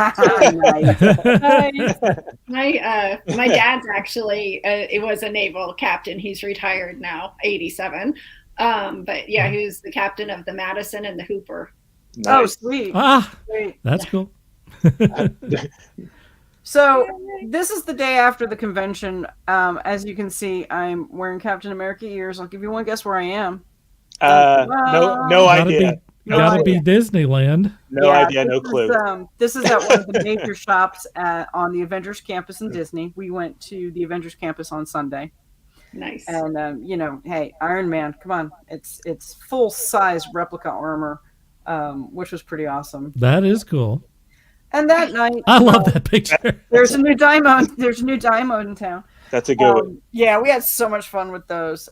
That's outside one of the shops. Oh, wow. Yeah, the Quinjet. So it's a full size Quinjet. We got to see a couple of the shows. That looks awesome. Captain Marvel and Black Widow go after Taskmaster in one of the shows across that balcony there. Wow. And everything, and lit up at night. When I took these photos, they were doing the fireworks, and Miriam and I could have cared less about the fireworks.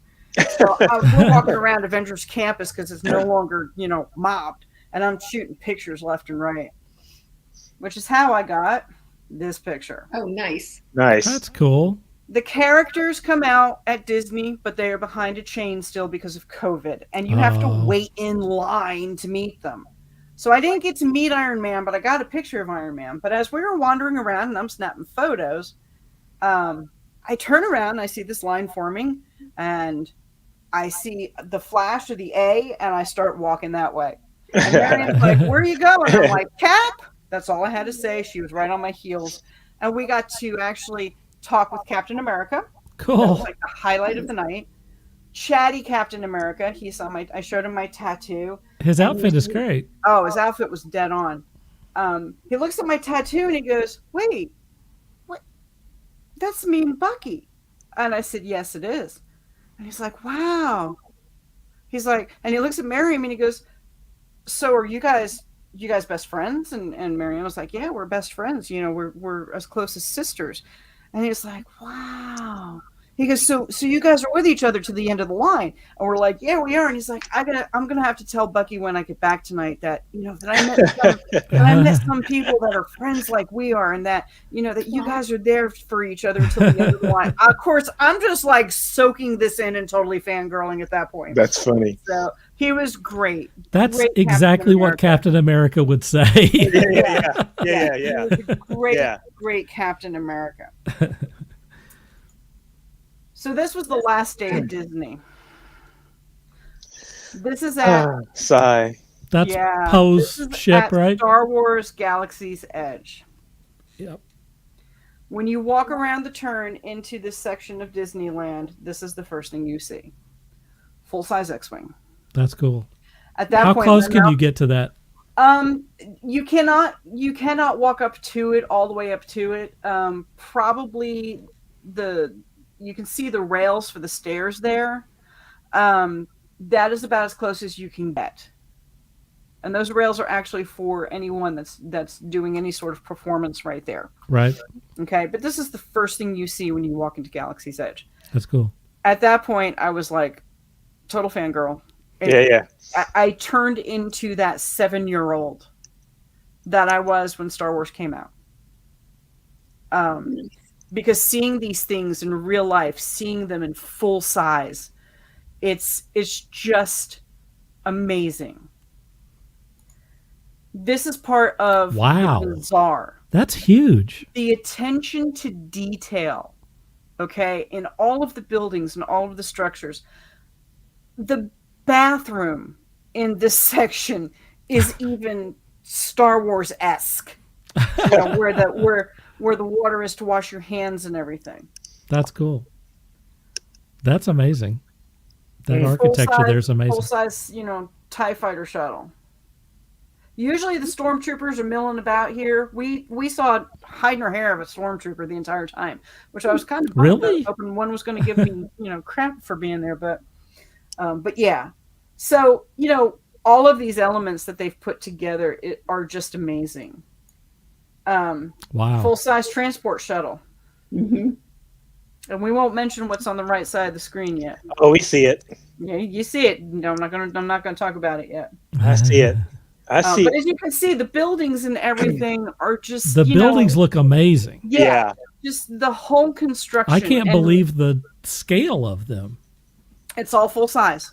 Full size. And so once you get in there, you're really kind of immersed in the look. Total immersion. It's total immersion. That's cool. Right down to the point where the employees, okay, they are dressed properly, as an Imperial or as a member of the Resistance or as just a general member of the public. I asked them how much something was in one of the shops. They told me 60 credits. Oh, nice. They stay in character, and it's cool. beautiful. Yeah, that's it cool. really is. This is at the beginning of the Rise of the Resistance ride. Now, if you guys go to Disney, okay, you Is guys that a know I'm hologram? not. It's a hologram. You guys know I am not It's a so fan clear. of the sequels. Okay, Right. and this part of Disney is actually built around the sequels. Okay, fine. I can handle that For now. for now. It was very well done the way they did it. The Rise of the Resistance, you are going to obviously help the Resistance. And before you even get on the ride, you're given a briefing by Rey. Which the hologram images and imagery and everything on this ride are fantastic. All It right? looks So amazing. From the start, okay, of this ride, you are completely immersed. There's Poe Dameron's TIE fighter. You mean X-Wing? X-Wing, yeah. He's the one that's escorting you on the shuttle, okay? From here, you get on a shuttle, and things happen, because I'm not going to spoil the ride for people. Things happen, but ultimately, you're faced with this. The doors open to the shuttle. You're captured by the Star Destroyer, and you're able to see the front and out of the front and the back of the shuttle. Okay, and at this point, I'm going, what did I just get myself into? When you walk out of the shuttle and you see this, and it's full size, and in the background there's another Star Destroyer firing at ships, and you're in front of That's a family of pretty cool. stormtroopers, you're going, oh dear, help. Yeah, that's pretty cool. Like I said, what am I getting into? So I'm not going to tell you. Oh, I know where that is. Resistance. That's I know where that. heading. I know where that is too. So I've Miriam watched and I videos did on this. sign up after Rise of the Resistance. We had signed up to build lightsabers, and this is Savvy's workshop. This was a lot of fun. Again, immersive. You go through the steps. You build your lightsaber, and the whole 9 yards. So this was a lot of fun too. That's cool. After Savvy's workshop, after we left with our lightsabers in tow, we went to Oga's Cantina. No Rhodians were killed in this cantina. Beth had blue milk. What did it taste like? It's coconut milk with some sort of fruity concoction mixed in. It was actually really good. All right. A little tangy on the tongue. Yeah. And it comes with a bantha cookie. Ew. I don't think I want bantha cookies. It's a sugar cookie with a chocolate top and a white chocolate corn on the top of it. That's funny. Cool. You can see a small bit of my nephew Joshua there in the picture. Yes. As well. All right, here's what you all want to know about. Yep. All I can say is she's beautiful. Yep. That's a full size deal. That's pretty cool. That thing, that hunk of junk. That hunk. Right. I know she doesn't fly. I know she's not real. I know it's all imagination. But when I made that turn and I saw her sitting there, I had tears in my eyes. Sure. Because that's going to be my next house. Dude, seriously.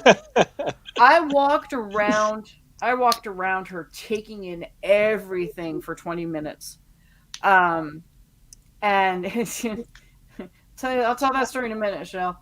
I walked around taking pictures and videos of everything on this because it is just so awe-inspiring to see the Millennium Falcon in a full size. Yeah, that's crazy. Full size like that. Who would have thought? Like I said, I turned into the 7-year-old. Sure. Who first watched Star Wars on the big screen when I saw her. Michelle's got a question for you, but we'll Yeah, let you get to that. I'll get to that in a minute. Oh, that's cool. Full size Millennium Falcon gets you a full size interior. That's Nice. cool. So yeah, I sat. How could you not sit at the chess table? Sure. You know. Which leads to me sitting in Han's seat. Miriam and I and one of her sons and his buddy, we all went and rode the Millennium Falcon ride, and basically looks- you're flying the Falcon. It looks Nice. super legit. I It mean, is it's super like legit. it from top doesn't to look bottom. all clean and you Nope. know. I mean, it looks like Nope. it does in the films. That's awesome. Super legit. Miriam was in the co-pilot seat. She was in Chewie's seat. I was in Han's seat. The lever that's in front of me goes left and right. Okay. Miriam was going up and down. Her son Zach and his friend Lauren were our gunners, and then they put two other riders, two young kids, probably about 10 or 12 years old. They were the engineers, and the six of you have to work together to get through the ride. Wow. That's awesome. You have to complete certain missions, which is basically you have to destroy 3 canisters and a train and get safely back to the planet. Or else, Chewbacca's going to have a fit when he finds out you stole the Falcon. Happy to report 100% completion and earned the rank of hotshot. Nice. Ah. That's awesome. And I think that was the last picture. Wow. Awesome. Totally jealous. Yeah. All right. It was so cool. I Totally just- jealous. It was so cool. Tell us about your lightsaber. I lovingly hate you. Oh, dude, man, I'm telling anybody who knows me knows I love Disney movies and everything, but I never really had the desire to go to Disneyland or Disney World until they built the Avengers campus and Galaxy's Edge, and then it was like, oh, come on, man, really?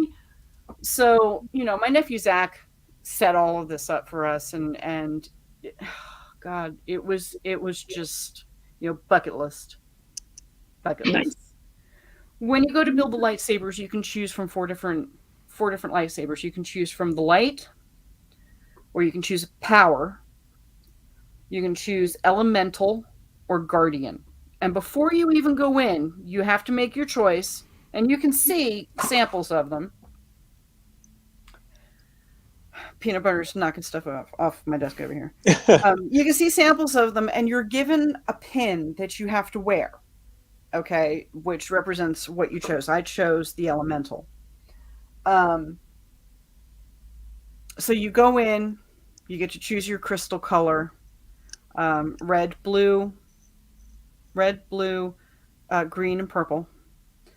And then what they do is based on what pin you're wearing, they set a tray of the lightsaber parts in front of you.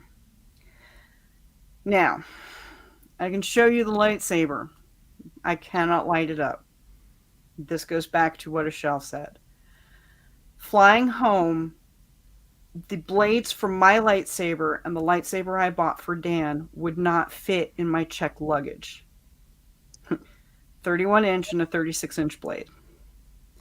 So I had to call Marion back and get her to come pick up the blades and my case And ship them to you? the case for Dan's lightsaber hilt and have her ship them to me, which was fine. The TSA officer that worked with me, he was a great guy. He was a Star Wars fan. He recognized the other lightsaber that I had with me, which, for those of you wondering, I bought the It's not a real weapon. And it doesn't look like a real weapon. Hold on. I bought Dan the legacy version, and it's Count Dooku. So it's the curved blade, which I don't have it in here with me right now. Because these are made of metal, they are considered weapons. They are considered blunt instruments. You can bang the daylights out of somebody's head with these things.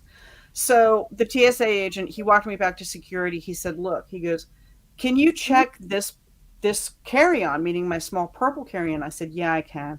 I said, I got the money to do it. He goes, go back and do some rearranging. He said, ship the blades home. He goes, I don't want to see you lose your stuff. He goes, and I know some of these other guys, they would be real dicks about it. He goes, I'm not going to do that to you. He goes, I know how much these things cost. Just go do that. So Miriam came, picked up the blades. Hopefully they will be here tomorrow or Thursday. And I got the lightsaber hilts home. I chose elemental. Nice. You might want to zoom in on that, Dirk. I got a lot of screens here. There we go. I did an elemental lightsaber. You can see all the scroll work on it. Is it like a horn or something on And the there's, end there? and there's wood, like Yeah. like Oh, nice. wood and leather. It's very Viking-ish. Yeah. I was originally going to build it for Dan and keep the Dooku lightsaber for myself. And then when I finished it, I was like, nope, not happening. Nice. Mine. This, My precious. yes, this is my precious. You are darn right. This is supposed to be a Rancor tooth. Oh, okay. Nice. Oh, Cool. nice. And the joke is that these lines in the Rancor tooth are cavities. So I have to brush my Rancor tooth. She does make a little bit of noise right now. That's all you're going to hear Oh, until I get the until blade. you get the blade. Mm-hmm. And in case you're wondering, well, actually, Walt, what color do I have in it? Purple. Walt knows me. Miriam has the Jedi holocrons, and if you take the kyber crystals out of these and you put out of the handmade ones and you put it in the holocron, you can find out who you have. Well, Mace Windu, it's obviously Mace Windu talking. There's two versions of Mace Windu. I have one of them in my lightsaber. I know it's the one where he talks about negotiations. Miriam chose a blue crystal for hers, and it's old Obi-Wan Nice. Cool. in hers. Yeah. So this is truly a two-fisted lightsaber. It does make the noise when the blade is in it and everything. And yes, this is my precious. This is your precious. My precious. I'm gonna. Good. Scott, are you ready? Just to say yes or no to kind of give me the nod. Okay. I'm gonna add Scott to the stream here. Scott. Howdy! Right Dad. King. There he Where, is. where you been, man? Where you been? I've been busy. Life has been busy. So let me ask some questions. Since Sure. I've, Yeah. Go. Please. That's why I brought and you you on. don't have to answer any of these, Beth, because we know the real answer is expensive. But how much was the lightsaber? I'll tell you. To do the workshop, which includes all the pieces for the hilt, the blade, and a case, and it's a nice long padded case. It was $219. Oh, that's not as much way as I thought. cheaper than I was Yeah. expecting. I would have guessed like maybe double that. Yeah. I was expecting. I that. mean, that's not cheap, No. but No. it's not as ridiculous as I had in my mind. Now, Yeah. the legacy lightsabers that you buy in the shops there, like Mace Windu's and They're like replicas or whatever. yeah, the full replicas. The Mace Windu lightsaber, which I almost bought, was $219 because his came with the blade and the case and everything. Mace Windu's lightsaber has also now been retired. So Miriam has a collection. Really? She bought Mace's. She bought Mace's. I Count can't Dooku's believe they lightsaber- retired it. I've never even heard of Yeah, such. his was retired. They're going to Count retire Dooku- it so they can bring it out of retirement and everybody Yeah, will go buy yeah, it. later, maybe down the line. That's the marketing. Disney way. That's marketing, isn't it? Yeah. I paid $160 for the hilt and $49 for the blade for Count Dooku's for Dan. Miriam bought I mean, this is not Ahsoka Tano. ridiculous. no, It's like the McRib. yeah. Miriam bought Ahsoka Tano's Right. lightsabers, which is the double lightsaber, and it's not the katana lightsabers that we see in the current shows. It's the Clone War lightsabers, and they do turn blue and green. She spent about $350 for hers. Ooh, Okay. Wow. Okay. still not. Still not as much as Outrageous. I expected. No, because Yeah. these are the legacy lightsabers are very well constructed. I mean, TSA gave me a hell of a time trying That's to get funny. them home because they were afraid I'm going to take them out of my carry-on and bash somebody's head in with it. So But, there's The there's Jedi the are a bunch of religious zealots, so I mean, come on. They are. so there's a thing right there. If you go to Disneyland, Disney World, and you get yourself one of those lightsabers, plan on Ship it shipping home. it home. Ship the blades home and put the hilts in your check luggage. That's a good I'll tip. ship the whole thing. Yeah, That's a pro tip. Ship all your junk home, right? Yeah. Ship all the junk home. We have a comment from Jeffrey Hunt. He goes, "Yes, I'm here for the transformer himself, Scott Amos Prime." Got his pride. Howdy, Jeff. Beth, is there anything else you want to add about the Star Wars thing? If not, I'll go on to Scott's little segment. Here. All I can say is when I got off of Ride the Resistance, I couldn't talk for a good 15 minutes. because it is Really? so immersive, and without giving Wow. away a lot of details, if you have the opportunity to go to Disneyland and you do go to Galaxy's Edge, pay for the Lightning Pass for Rise of the Resistance. Because you want. Because the Does that mean you line- can go again? No, it means it's a you get shortcut. on there real fast. Yeah. Oh, The longest wait the 3 days that we were at Disney was 4 hours.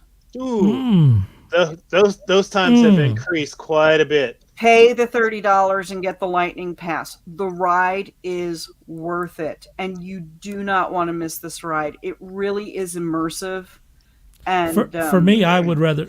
Well, I guess I like the Marvel stuff too, but I just as soon go hang out in the Star Wars thing, and Yeah, just be Avengers- there. Avengers Campus was fun.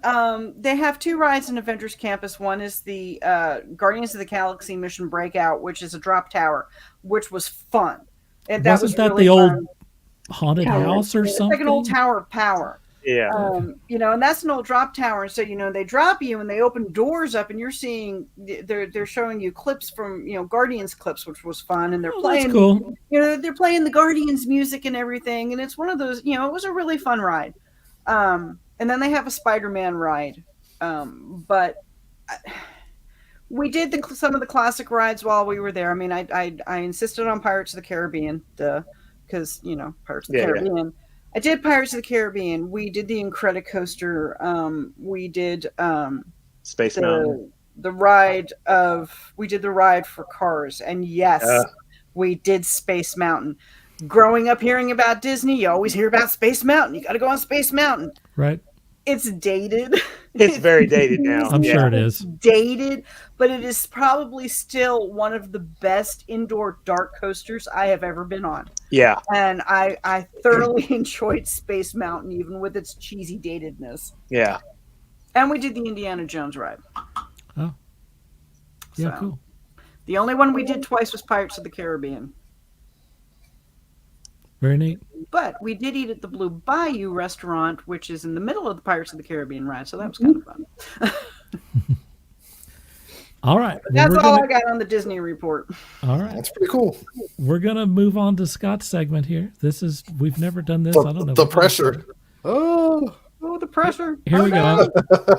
I'm gonna play a interstitial here, and then we'll go on to his deal. oh okay.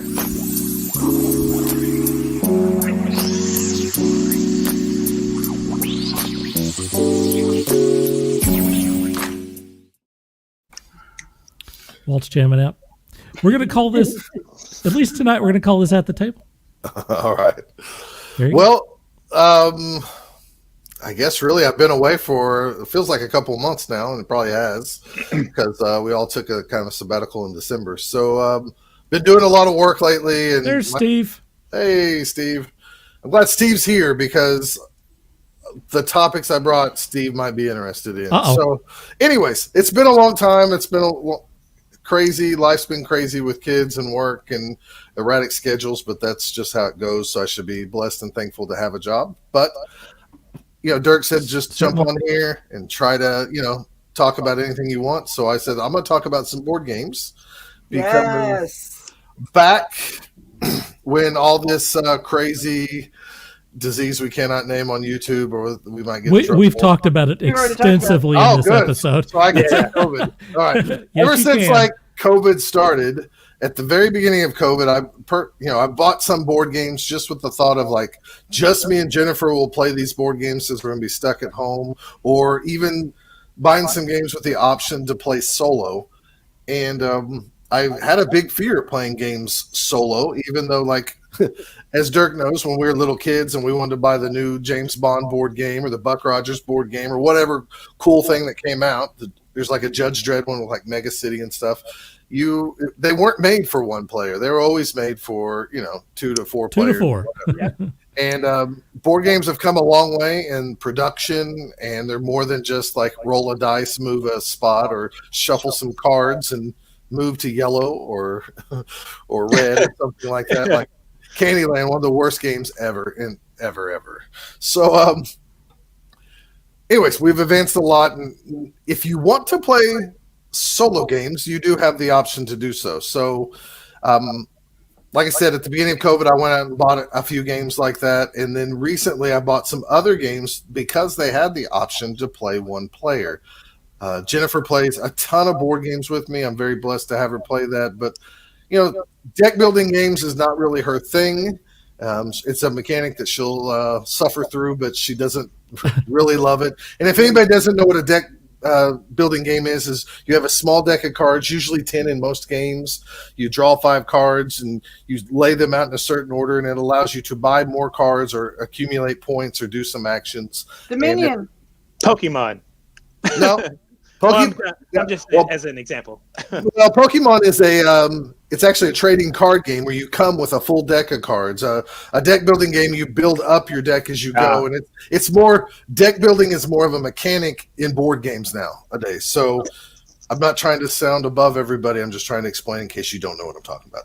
Anyways, let's start the board game talk before I just ramble on here. So a couple of games recently, Renegade Games got a couple of properties. More than just a couple. They got like the Mighty Morphin Power Rangers. They acquired the license with Hasbro to also do G.I. Joe games and Transformer games. And just soon, like within the next couple of months, they have a G.I. Joe and a Transformers role-playing game coming out. But I'm in. But before that, I'm going to start off with the G.I. Joe deck building game. Wow. And so it has a lot of the art from the latest IDW series that looks great. Soon, actually, unfortunately, IDW is losing the rights to their comics. So, So, anyways, here's like an example of the deck building game. In this game, you pick a leader. You start off with your 10 cards. You lay cards down. You go out in the vamp or another vehicle that's left in the hangar here, and you can go out and you can fight. Go fight the Baroness or go up to the story mission and fight this game. So this one's unique in the fact that it also comes with dice. So in this one, you build up your Joes. You start off with just one leader. You might take Flint or Duke or Snake Eyes. And then you have a bunch of just those GIs, the guys in the green. And you can go out on these little missions. And then after the mission, you can look at the recruitment points. And then you can buy a card up in the alignment here. And it goes into your deck, thus a deck building game. You buy better cards and you replace it with those other little GIs. So in this game, you have you build a mission deck that's up here. And I know you can't see it really well. You're just going to have to go to the website and trust me on this. But a lot of these little stories are like the Mass Device from the cartoons that we grew up with. So It really hits a nostalgia point for us guys who watched this stuff during the 80s. And you take your little team out. And if I played this with you guys, we would be all of us versus the game. So it also scales down. Oh, I like that. So it also scales down if it's just me playing against the AI or the game itself. So, and you have 9 little missions. So once you defeat one mission, you go on to the next, and there's pros and cons, almost choose your own adventurous, you put the threat down to a certain level if you beat the mission, or it goes up if you defeat them or if you lose the mission. I know it's hard to see here, but you have a little meter, and if the little marker ever gets all the way up to the top of the red, Cobra obviously wins. So anyways, you take your Joes out on a mission. It's very simple in the fact that you decide which little vehicle they can go on. And some vehicles say, like the Vamp, can only take 4 people. So you want to take your best characters out on the mission that fit the skill of the mission. So the mission might say we need stealth people or recon. And maybe I take Snake Eyes, and he has really high stealth, like stealth 3. And I take some normal Joes, and then we add up all those numbers that are on those cards, and then we roll that many dice looking for so many successes. And the dice are 50-50. So it's, 3 things are good, 3 things are bad on those dices. On the dice. I got to be careful. I got writers on the show. That's right, man. They'll get you. Good. I'll forgive you. Forgive me, I speak the Choctaw English. So, and he's not talking about Yellow Jackets. and he's not talking about the tribe. He's talking about no. Yeah, exactly. So you take your dice pool once you go out on this mission, and then if the mission says you need 4 successes, you roll those 6 dice, and you compare it, and if you beat the number, you beat the mission, and so on and so on and so on. The game is pretty hard. I've played 6 times now. I've won twice, so it's pretty challenging, and I like games when I know if other people out there played Pandemic or something where it's everybody versus the game and they say, I love it, but we win all the time. I don't like that when I play these games. I kind of like a challenge. I like it to be kind of maybe 50-50. So it really makes me eager to try to beat the game. Play this war of mine. Yeah, this war of mine's an awful one. But anyways, if you are a fan of this property, yeah, and you don't mind getting out there and playing some solo games, That would be cool.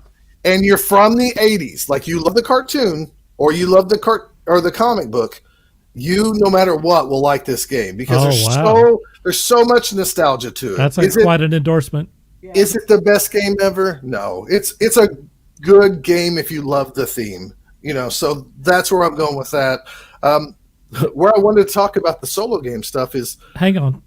Sure. I just want to I want to give first I want to get a couple of comments. I want to make sure if Walt has a comment on this, I want to give him you know what my comment is. Take my money. Take my money now. I mean, look at this right here. Look. Right, yeah, exactly. You're representing right there. Candyland is an awful game. There's so many better games out there to engage your children. Give them different colored dice and let them roll them and count the pips to learn to count or learn to get their colors. Like grab me the green dice. Right. Way better than Candyland any day of the week, if you ask me.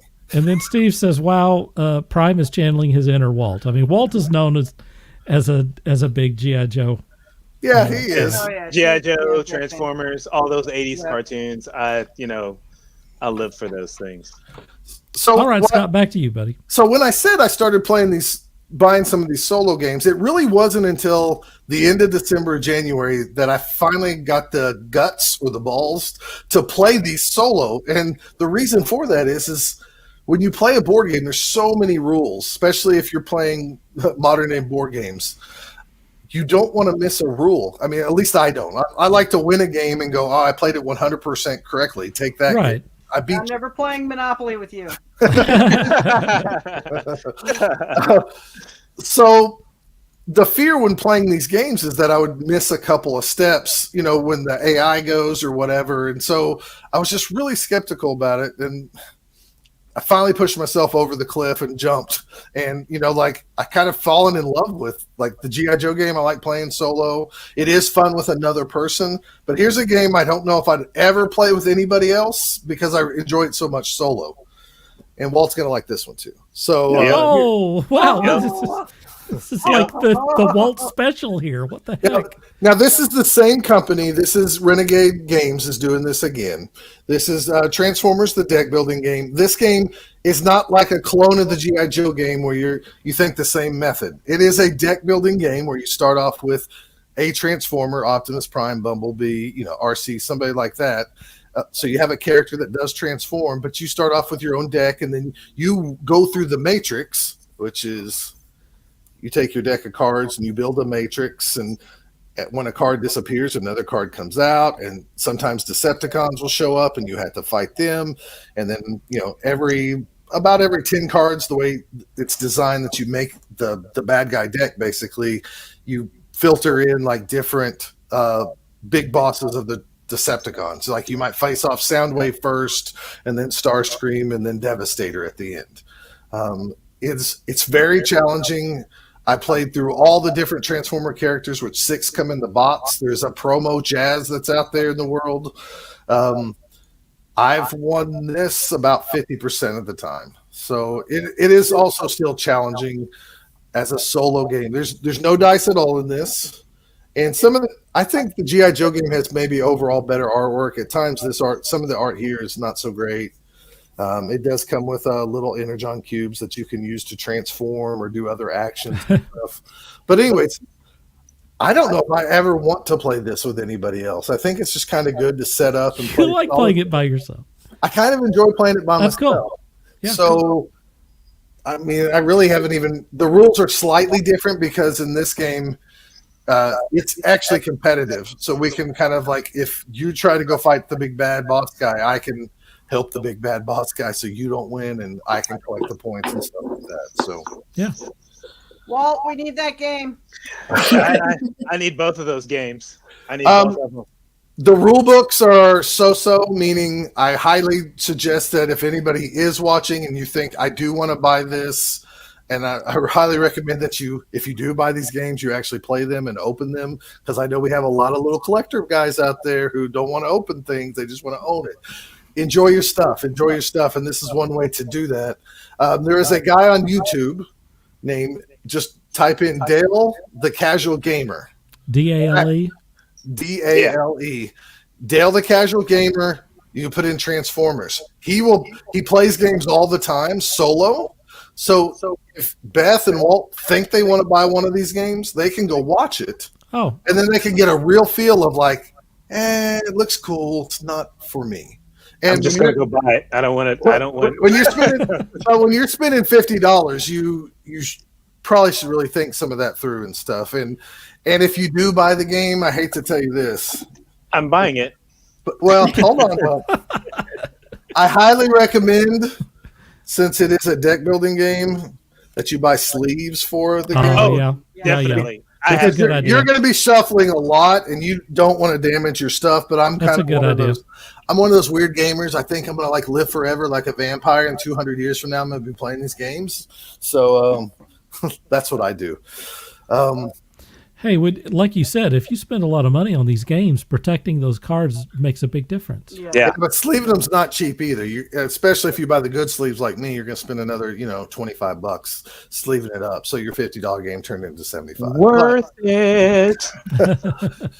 Another game that I don't have here right now, and I might talk about later in the future, another game I've been playing solo is Marvel Champions. It's also a game that's everybody versus the AI, and you can buy different like villain packs and stuff, but I'll save that for another time because it also has its own unique mechanics, and it's not a deck building game. It's a living card game, and I'll just kind of let it be there, and we can explain that later. Or you can look up LCG if you're so curious you want to know. Let me get this big boy here.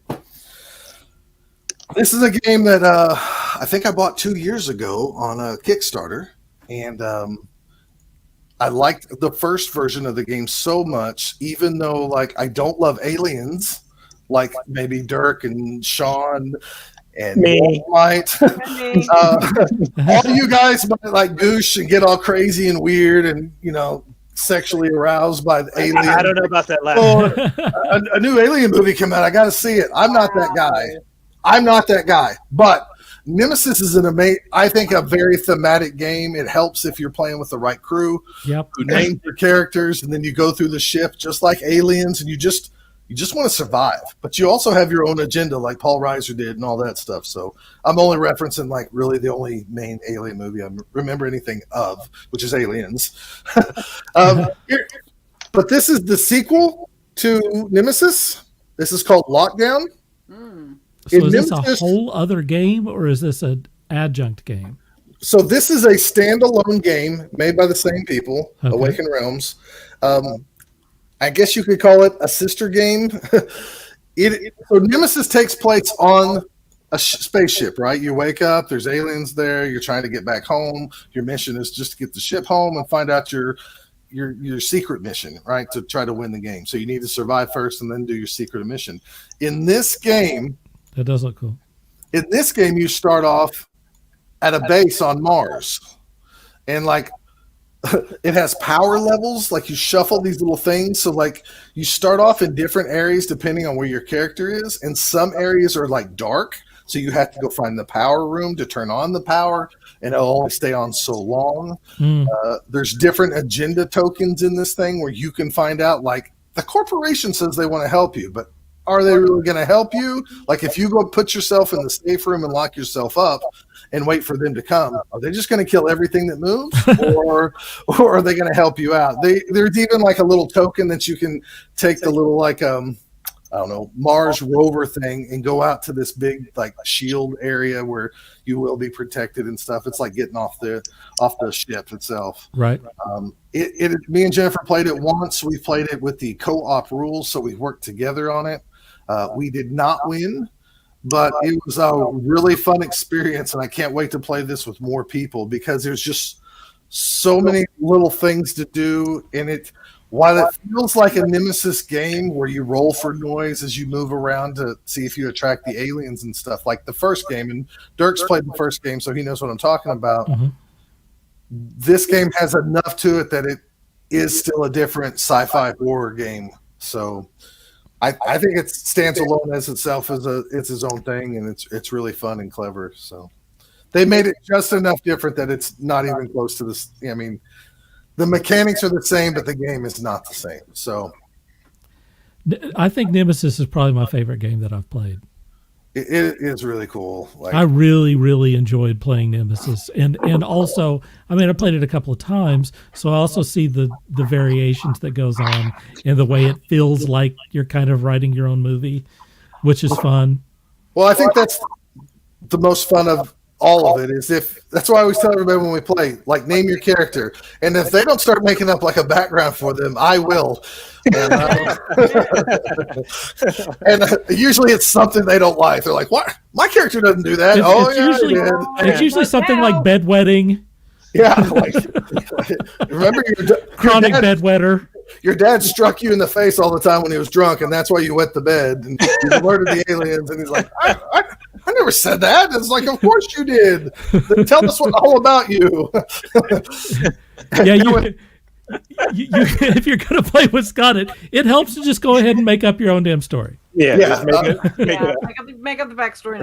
And with my group, we usually play if you survive Nemesis, that you have to play the next character into the next one because it's Which is part cool. Part two of the movie, and Yeah. those games to me really have like a cinematic feel to them because For many sure. crazy things happen. I mean, it's one of the games we played. It was stunning how all of the stuff resolved at the end of the movie or the end of the game that was like a movie. I mean, it was so like a movie. I mean, the Queen came out at the very end, exactly where you'd expect her to come out.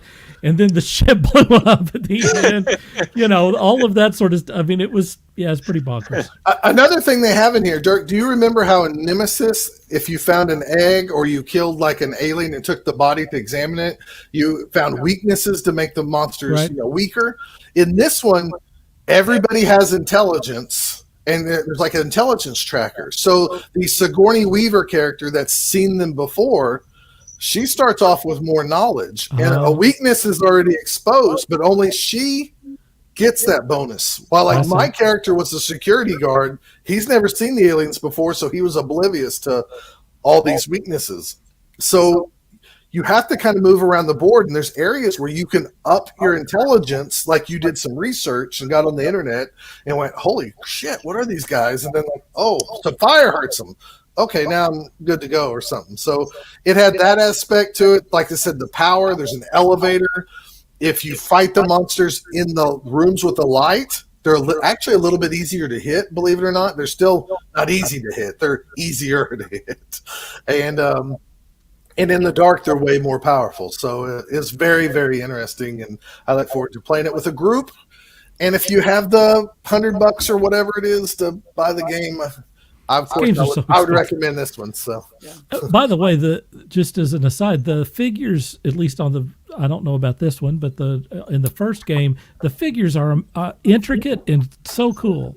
Let me see if I can dig some out while you gab. Earlier I mentioned, if I'm going to gab, this War of Mine. That's a game that's very difficult to win and is kind of a downer. I think Sean shared a story where they are selling this War of Mine and the proceeds are going to Ukraine. Let me tell you something. We talked to not too long ago about pulling out this War of Mine, and when all this stuff started with the Ukraine, I was like, I don't feel like playing that right now. Yeah, it's too on target. Too much damn realistic about survival, and I like board games to escape. I'm not going to be on Mars, so I can handle this. Right. I'm going to try to put this up to the screen here. Yeah, go ahead. I'll put you up on the deal. I don't know if y'all can see this. Yeah, look at how cool and intricate that thing is. Well, let me see here. I mean, that's just one of the figures. And there's a lot of figures. Like each character has a different figure. There you go. Yeah. Oh, there Oh, he is. there he is. It got it. It got that. I mean, that's cool. That beats the heck out of the little metal dog that you get in Monopoly. No. The what is it? The thumb. Right? The thimble. the thimble Yeah. The Here, thimble. I'll get what's the equivalent to the queen in or the iron. this new alien species, because they're like Yeah. or something. Nice. Yeah. I mean, I know So- it's still hard to see here, but It really adds to it as well, because I mean, you could really visualize these things coming after you. Hey, and you know what else? so also, real quick, Walt. So these are like inked. That's why they kind of look even better. Yeah. The normal ones at retail are not painted like this. I paid extra. They call this sun dropped, and I knew I'd never paint these, so I just spent the extra money and said, "You guys do it." They look better than plain miniatures. So Yeah. Oh, all I was going to say in addition to that was, that's the reason that the game is the price that it is, because those figures are very You can see it. intricate. Yeah. You can see the expense of the thing. Well, Yeah. I know just recently Trey Parker from South Park, he did a big top 10 board games, and they all mentioned that he would like Nemesis, and he doesn't really care for the game. He just says it's no fun because it's so hard. It is tough. He says nobody gets an experience because they're just fighting for their lives the whole time. I And like the challenge. I feel the opposite. I mean, I know going into it that like this, I tell everybody I teach, you're not going to win.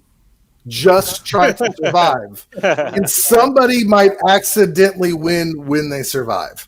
And then they go, oh, okay. And then they still don't believe me. That's and the way to somebody do gets it. smashed, and they're like, holy hell, my guy's walking around with half his leg gone. I'm like, I told Have you ever bro. won this war of mine? Yes, one time. But I mean, to do it, it was me, Robert, and Gary. So if anybody doesn't know, this war of mine is like really what's going on right now over in Ukraine. It's like a post-apocalyptic. Yeah, you're trying to survival game. survive. You're just trying to survive through the winter. You have to make harsh decisions. You have to go gather food. It's brutal. It is really, really, really awful. Some of your characters can get so depressed that they go off themselves or just disappear, and so we lose. Walk into the wilderness, right? We won that game, but thank God I didn't have to make the decision that probably tipped the scales in our favor. Early on, we found some camo hunting gear that kept us, kind of hidden when we scavenged for food. And at one point, we came up and we found some food, and this person came out and pulled a gun on us in this war of mine. And they said, give us all your food. And these other guys came in this other door, and our characters noticed that the first person holding us with the gun was actually a female that shaved her head. And our choices was tell the brute mean guys, hey, that's a female, let's get her. Or do we fight with this person? Well, we were outnumbered like 5 people to just our character and the one female guy that was like holding us. And it came down to Robert had to make the choice. He was the guy in charge of making the final decision. And he goes, we have to have that food or people are going to die. And we were like, it's your call, man.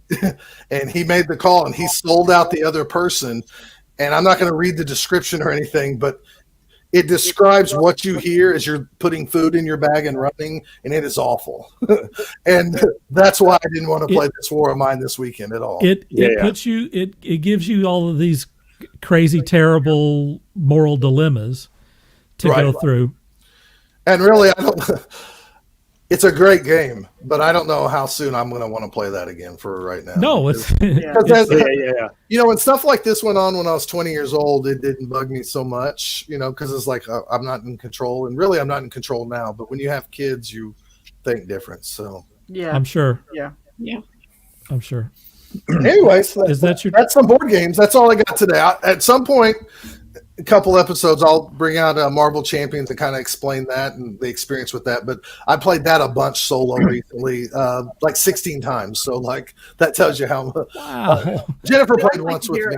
I'd like to hear about that one for sure. So if you have time for board games and think like I can't get my friends to the table, I've shockingly proved to myself that I don't have to have somebody around. With the ice storm that we had just recently, I was stuck at home, no kids. I didn't make it over to Jennifer's house in time. So I just stayed home for 48 hours, which is rare for Scott because he likes people. But I played a lot of solo games, and actually I've learned over the last couple of years to kind of enjoy being by myself. So Good. And playing some board games and stuff have been challenging and stuff. So for sure. Cool. All right. Scott, are you going to stick around for On Blast, or are you heading out? Depends how long your On Blast is going to be. I got little kids to put it. It's all up to you, and Finley. Are you want to stick around, or you I need to might go? be out just because it's like I tell you all, I'm a 10-hour night girl. No, I get it. That's why I'm asking. Yeah, Well, But I'm so grateful to have been asked to be here. This has been wonderful.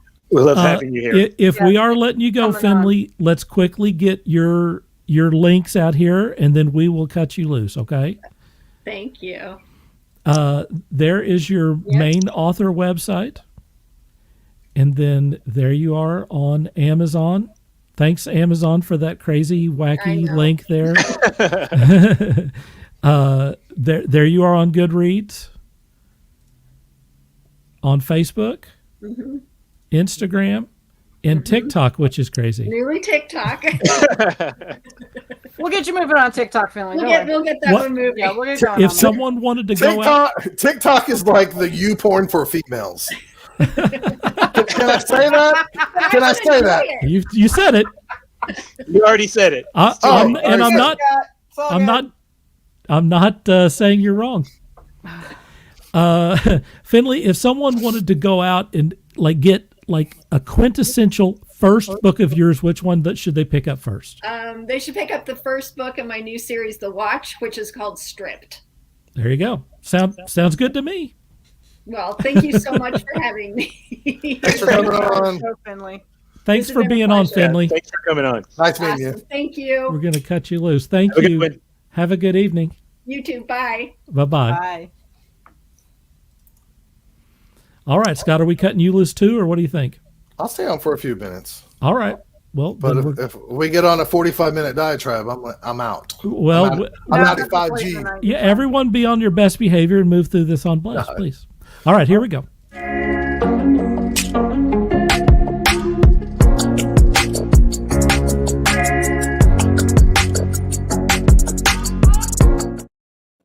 That Scott, one's I still my usually- favorite.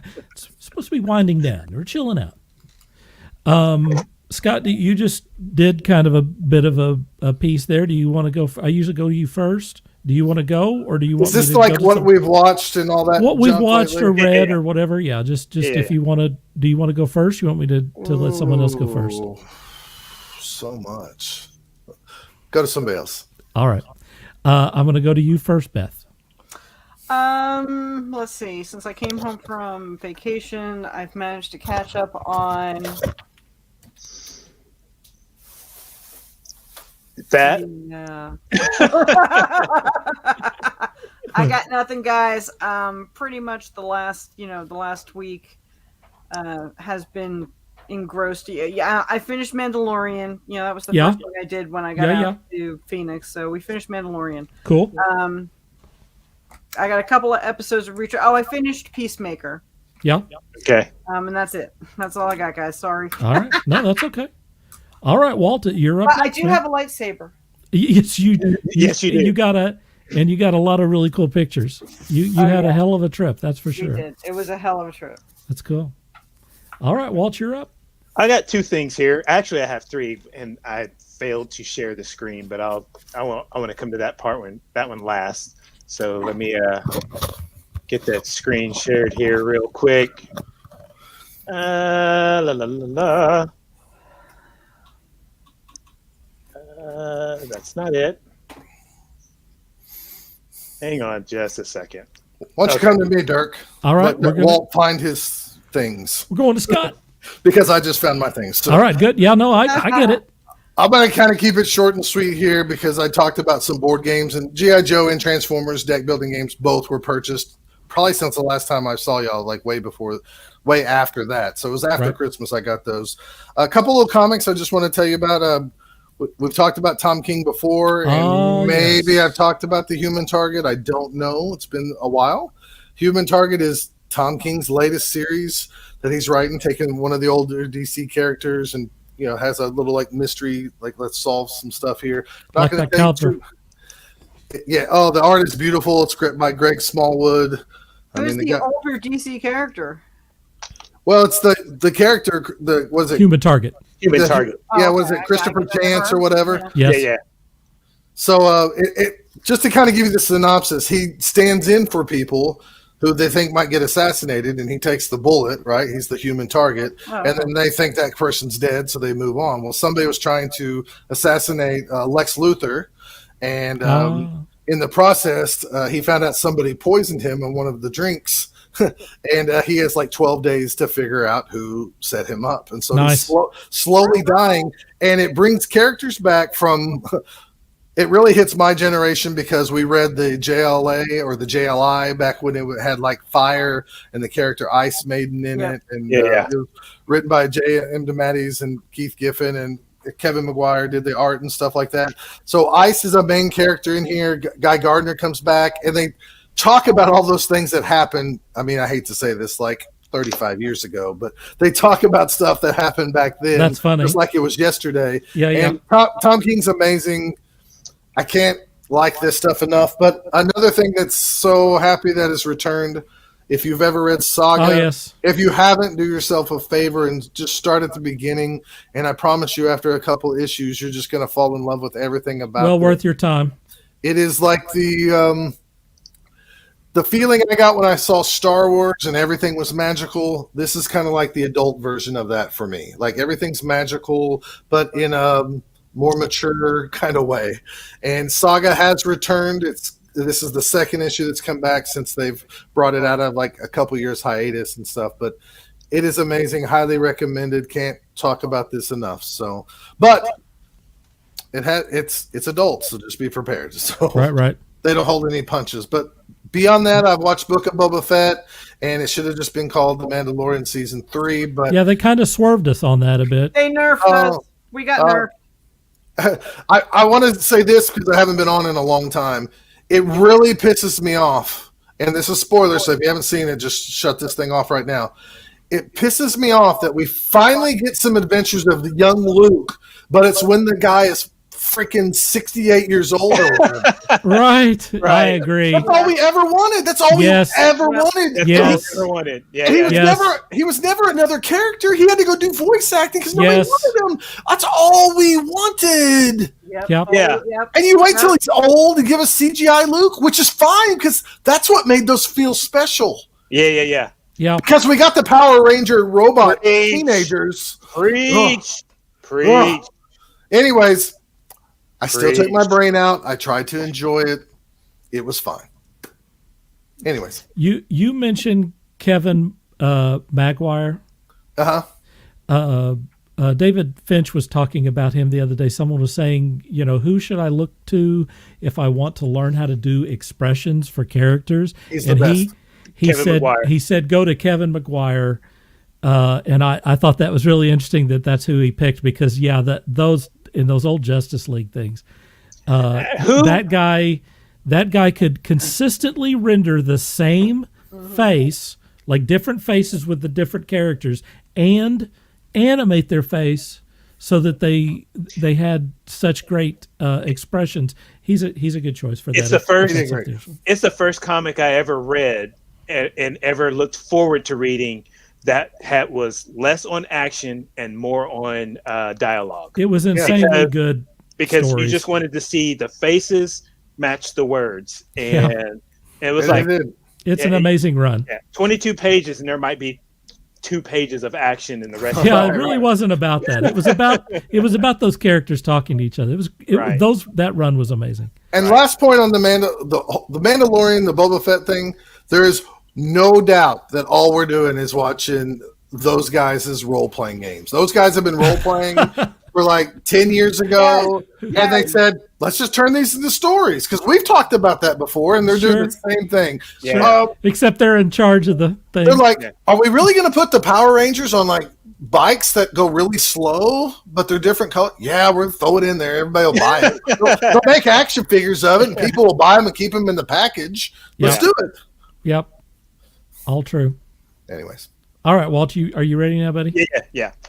Okay, All so I went down memory lane over the weekend. Well, let's go to this first. Oh, I'm sorry. That's fine. I thought you were. That's what you're doing. If any of you watched the Super Bowl and happened to see the flyover, these are the official patches of the group of pilots that flew over. All right. And they are the demonstration teams plus the P-51 pilot. That was his last heritage flight flyover. He's retiring from flying. Steve is not interested in this at all. No, not at all. But those are the 4 jets there. Those are the actual Air Force demonstration teams. Those are cool. So these were the official. That's the official patch, and I had to get some stickers. Steve says mine are on the way. Got mine today. And the other things. This week I went down memory lane. You can close that remove off. that? Okay. You can remove that. I went down memory lane and pulled out this DVD. Oh wow. Oh my God. If you recall, retro TV tunes. Yeah, back in the 80s, everything was based off of a toy, and this is a pretty rare toy line. If you look it up, dealt with magnets and things that automatically opened. Oh, I remember those. I'm not sure if I remember that. Yeah, dude. it was. I thought they were pretty cool. I had one of the toys, but they didn't last very long. But this was the animated show based off of it. Okay. Pretty good show. Only 13 episodes. Didn't last very long. And then last week I mentioned about an animated Catwoman movie that came out. Oh yes. DC, and I didn't have it readily to show you because it popped in my mind right there on the spot. But here it is, Catwoman Hunted. It also has Batwoman in it. Yeah. And if you're a fan of anime, this is 100% anime. Okay. Nice. Complete with Cowboy Bebop style music. I was sold on the music alone on this. So cool. If you go look up the trailer on YouTube, it gives you a sampling of the music and you'll be sold. Neat. Yeah, no, I'm interested. Since you mentioned it, I really was interested. Yeah, in that. I was totally sold on the music alone. I was like, you know what? I don't have to watch the rest of this. I'm sold on the music. the last time they did something like this, and correct me if I'm wrong, I think it was the Batman Ninja. Oh, this for me, and that was all mostly CGI. This is 100%. It's not. I would say it's not hand drawn, but it's more along the traditional style of anime. Cool. In fact, I enjoyed it more than Batman Ninja. Cool. I really like Batman Ninja. It kind of went way off the rails at the end, but that was kind of okay. Yeah. That was kind of okay too. Yeah. Is that it, Walt? That's it. All right. Mine is Peacemaker. I finally watched the last few episodes of that thing, got caught up with it. Look, if you like James Gunn, it's James Gunn doing a television series, and it's deeply connected with all of the stuff, the lore that's in the DC extended universe. It has all of the elements that you would expect to see from a James Gunn movie, which is excellent character development, a lot of laughs, very funny, can be dark at times, and also emotional. He manages to get the emotional moments out of this stuff. I think that if you've followed John Cena in his his acting career and stuff, he hasn't done much that's been noteworthy. I think he's finally found the character and the director writer to work with, because we unquestionably got the best performance out of him, and he just there's no one else who could play this character like John Cena does. He absolutely nails that character. He loves playing that character. How could you not? So good in that. Yeah. And if you are into 80s hairband music, Oh my God. or kind of 80s, like Music in general. super, like, toxic masculinity movies and stuff, they really play into that, for sure. With him and Vigilante. I mean, Vigilante is like, this clueless, like 80s action guy. Judo master. Yeah. Yeah, Oh, Judo Judo Master Master, was amazing, Oh, my hilarious. It's it's every bit as good as the movies, and it's 10 episodes, which is pretty Well, awesome. if nothing else, the opening sequence itself is Yeah. I'm sure you can catch that on YouTube if you just watch the opening sequence. You'll be like, "What the heck is going on?" I'm putting Peacemaker, because I said my favorite DC extended universe movie has been Shazam. I'm putting the Peacemaker series right underneath that. How crazy is it that you get this series out of before they shutter the DCEU? Because I have a feeling that we're just about to close that down. Maybe not. Maybe it's James Gunn that does it. He's already talking about another series on this and then another spinoff. So long live James Gunn and long live his corner of the DCEU. Yeah. That's it, folks. What else we got? Let's do promo time. Who's first? Let's do Beth first. Okie dokie. Tell us all about it. You got. There you go. If someone wants to get one of those book trailers from you, where should they go? If you want to get a book trailer made by me, you can hit me up at themusesfunhouse.com or just email me at bethafreely@gmail.com. If you're looking for my books, go to my website, bethannfreely.com. If you're looking for website work, also hit me up at themusesfunhouse.com. You can find my social media on Twitter at bafreely and Instagram at the same. If you want to support a starving artist, that would be me. I have a Patreon, Beth Freely, and any other links you might want to look into, hit my link tree up at BA Freely. All right. Scott, you're up. All right. You can follow me over at Both Down. We just released episode 130 over there at bothdown.com. That's cool, man.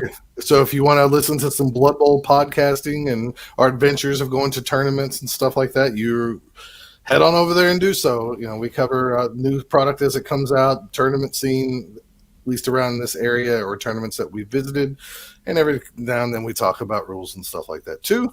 We're also holding a big event called Oklahoma Bowl. That's ORCLAHOMA Bowl.com. It is a 2-day event. It's going to be March 19th and the 20th of this year. In the past, we've had like 62 people. So it's like 3 weeks away? It's 3 weeks away. So if you want 2 days, play a tournament on day one on Saturday. That's 4 games. And then Sunday, 3 games, 2 different tournaments in 2 days. What is the furthest distance that someone has traveled to Oklahoma Bowl? Sweden. Wow. Sweden. How about that? Wow. 2 guys from Sweden. Well, it's Norway. The one guy he grew up in Norway, but he was living in England at the time. He almost got stuck here in the States because that's right when the COVID hit. Wow. 2 days before is when they started shutting the NBA down. And we had Oklahoma Bowl weekend, and we were like, you got to get home as soon as you can. Yeah. So we've had guys from Sweden and a guy who's from Norway, but he now lives in England. So, yes, we've had people internationally come over. That's pretty cool. A couple of years ago, we had the artist who did all the drawings and stuff for second edition, Pete Nifton. He came over, and so far we have 30-something people. Pete's been on the show. Is there any way you could get Pete back on the show again? Maybe. Recently, Pete broke his hip, and I know. so he's in recovery right now with all that. Yep. So he's always welcome. We'd love to have him again. I'll pass that along. Even if he just wants to hang out for 30 minutes or something. Seriously, whatever. Seriously. Funny Pete story. The other night, a couple of weeks ago, we were talking, and I thought he called me, and I looked down on my phone through Facebook. I go, "Hey man, what you doing? Why are you calling?" And he goes, "You called me." So I butt dialed him by accident, and we went ahead and we talked for about 45 minutes to an hour, and shot the crap and stuff, and had a good time. So, anyways, OklahomaBowl.com, or you can go to bothdown.com to get all the Blood Bowl podcast goodness. So. How many people are you expecting for that? This year, so we had to skip a year because of all the COVID stuff. This is Oklahoma Bowl 10. We're trying to actually turn Oklahoma Bowl 11 into the big anniversary thing, because in the lore of it, there's Nuffle, or it's short for NFL. But Nuffle, his sacred number is 11 because 11 players play on the pitch. So we're just kind of this was all kind of thrown together at the last second to get it in this year. So we're going to try to kick off like 11's the big deal in the lore of it all as our excuse. But so far we have like 35 people, 32, 35 people. I expect we'll get anywhere between 40 and 50, just not sure. I know we have people coming in from Chicago. We have some guys coming in from Utah for sure. So we'll still have fun either way. Doesn't matter how many show up. So Cool. All right, Walt, you're up. You can see all these things down here where you can find me at. I'm not going to read them all, but I am going to suggest sometime this week going to my Twitch channel, which is twitch.tv. You want me to put this thing up? Get you, what? You got you want something to? here. I do? Oh, no, I don't want. No. Don't put that up. Okay. I don't know. You got something up there. Okay. That needs to stop. All right. We're going to carry on, man. But anyway, there is a group that I visit on Facebook called Gran Turismo 7 GVG Squad, formerly known as Ghost Viper Racing. A lot of guys have decided to get together and do car liveries supporting Ukraine. So probably sometime this week, I'm going to live stream myself creating a Ukraine a library for supporting Ukraine. So keep an eye out for that. I'll post it on the Taskforce Geek page, and I will live stream it from my Twitch channel. Cool. And that's all I have to say. All right. I just want to. I'm sorry, Go Dirk. ahead. I just happened to think of one other thing. For those of you that are in the Texas area close to Walt and I, March 20th. is Oklahoma Bowl. Steve's in. Well, it's also the grand opening of Free Range Oklahoma. Pumpkins here in Arlington, and I will be doing book signings there. But it is the game store that my husband works at. So if you're looking for some new games like what Scott was talking about, or Magic, or you play Warhammer or whatever, come on down and see us, and you'll get to meet me too, and maybe buy one or two of my books. Cool. I just want to encourage everyone to, if you're a guest or you know someone who might want to be a guest, please get in contact with us at taskforcegeek@gmail.com. We are booked up through the end of this month, but it's not too early to start booking us up for next month. That would be really awesome. That's what I got. Thanks to our guest tonight, Finley Brown. She was a great guest. Very interesting story with her. Please go buy her books, because we like to support those people. Thanks also to Scott and Walt and Beth for visiting here and being part of this thing, and thanks for everyone who chimed in today. We sure do appreciate it. Is there anything that anyone wants to add before I wrap this up? All right. No, just everybody have a great week. Stay safe. Be safe out there. Have a good time. Take some time for yourself here. Now is the time for sure. Steve says good night, and good night to you, Steve. We appreciate you jumping in here at the last minute. That's awesome. It doesn't feel like the show unless you chime in, man. Right. Thanks to everyone who chimed in today, and that's it. Until next time, dream hard.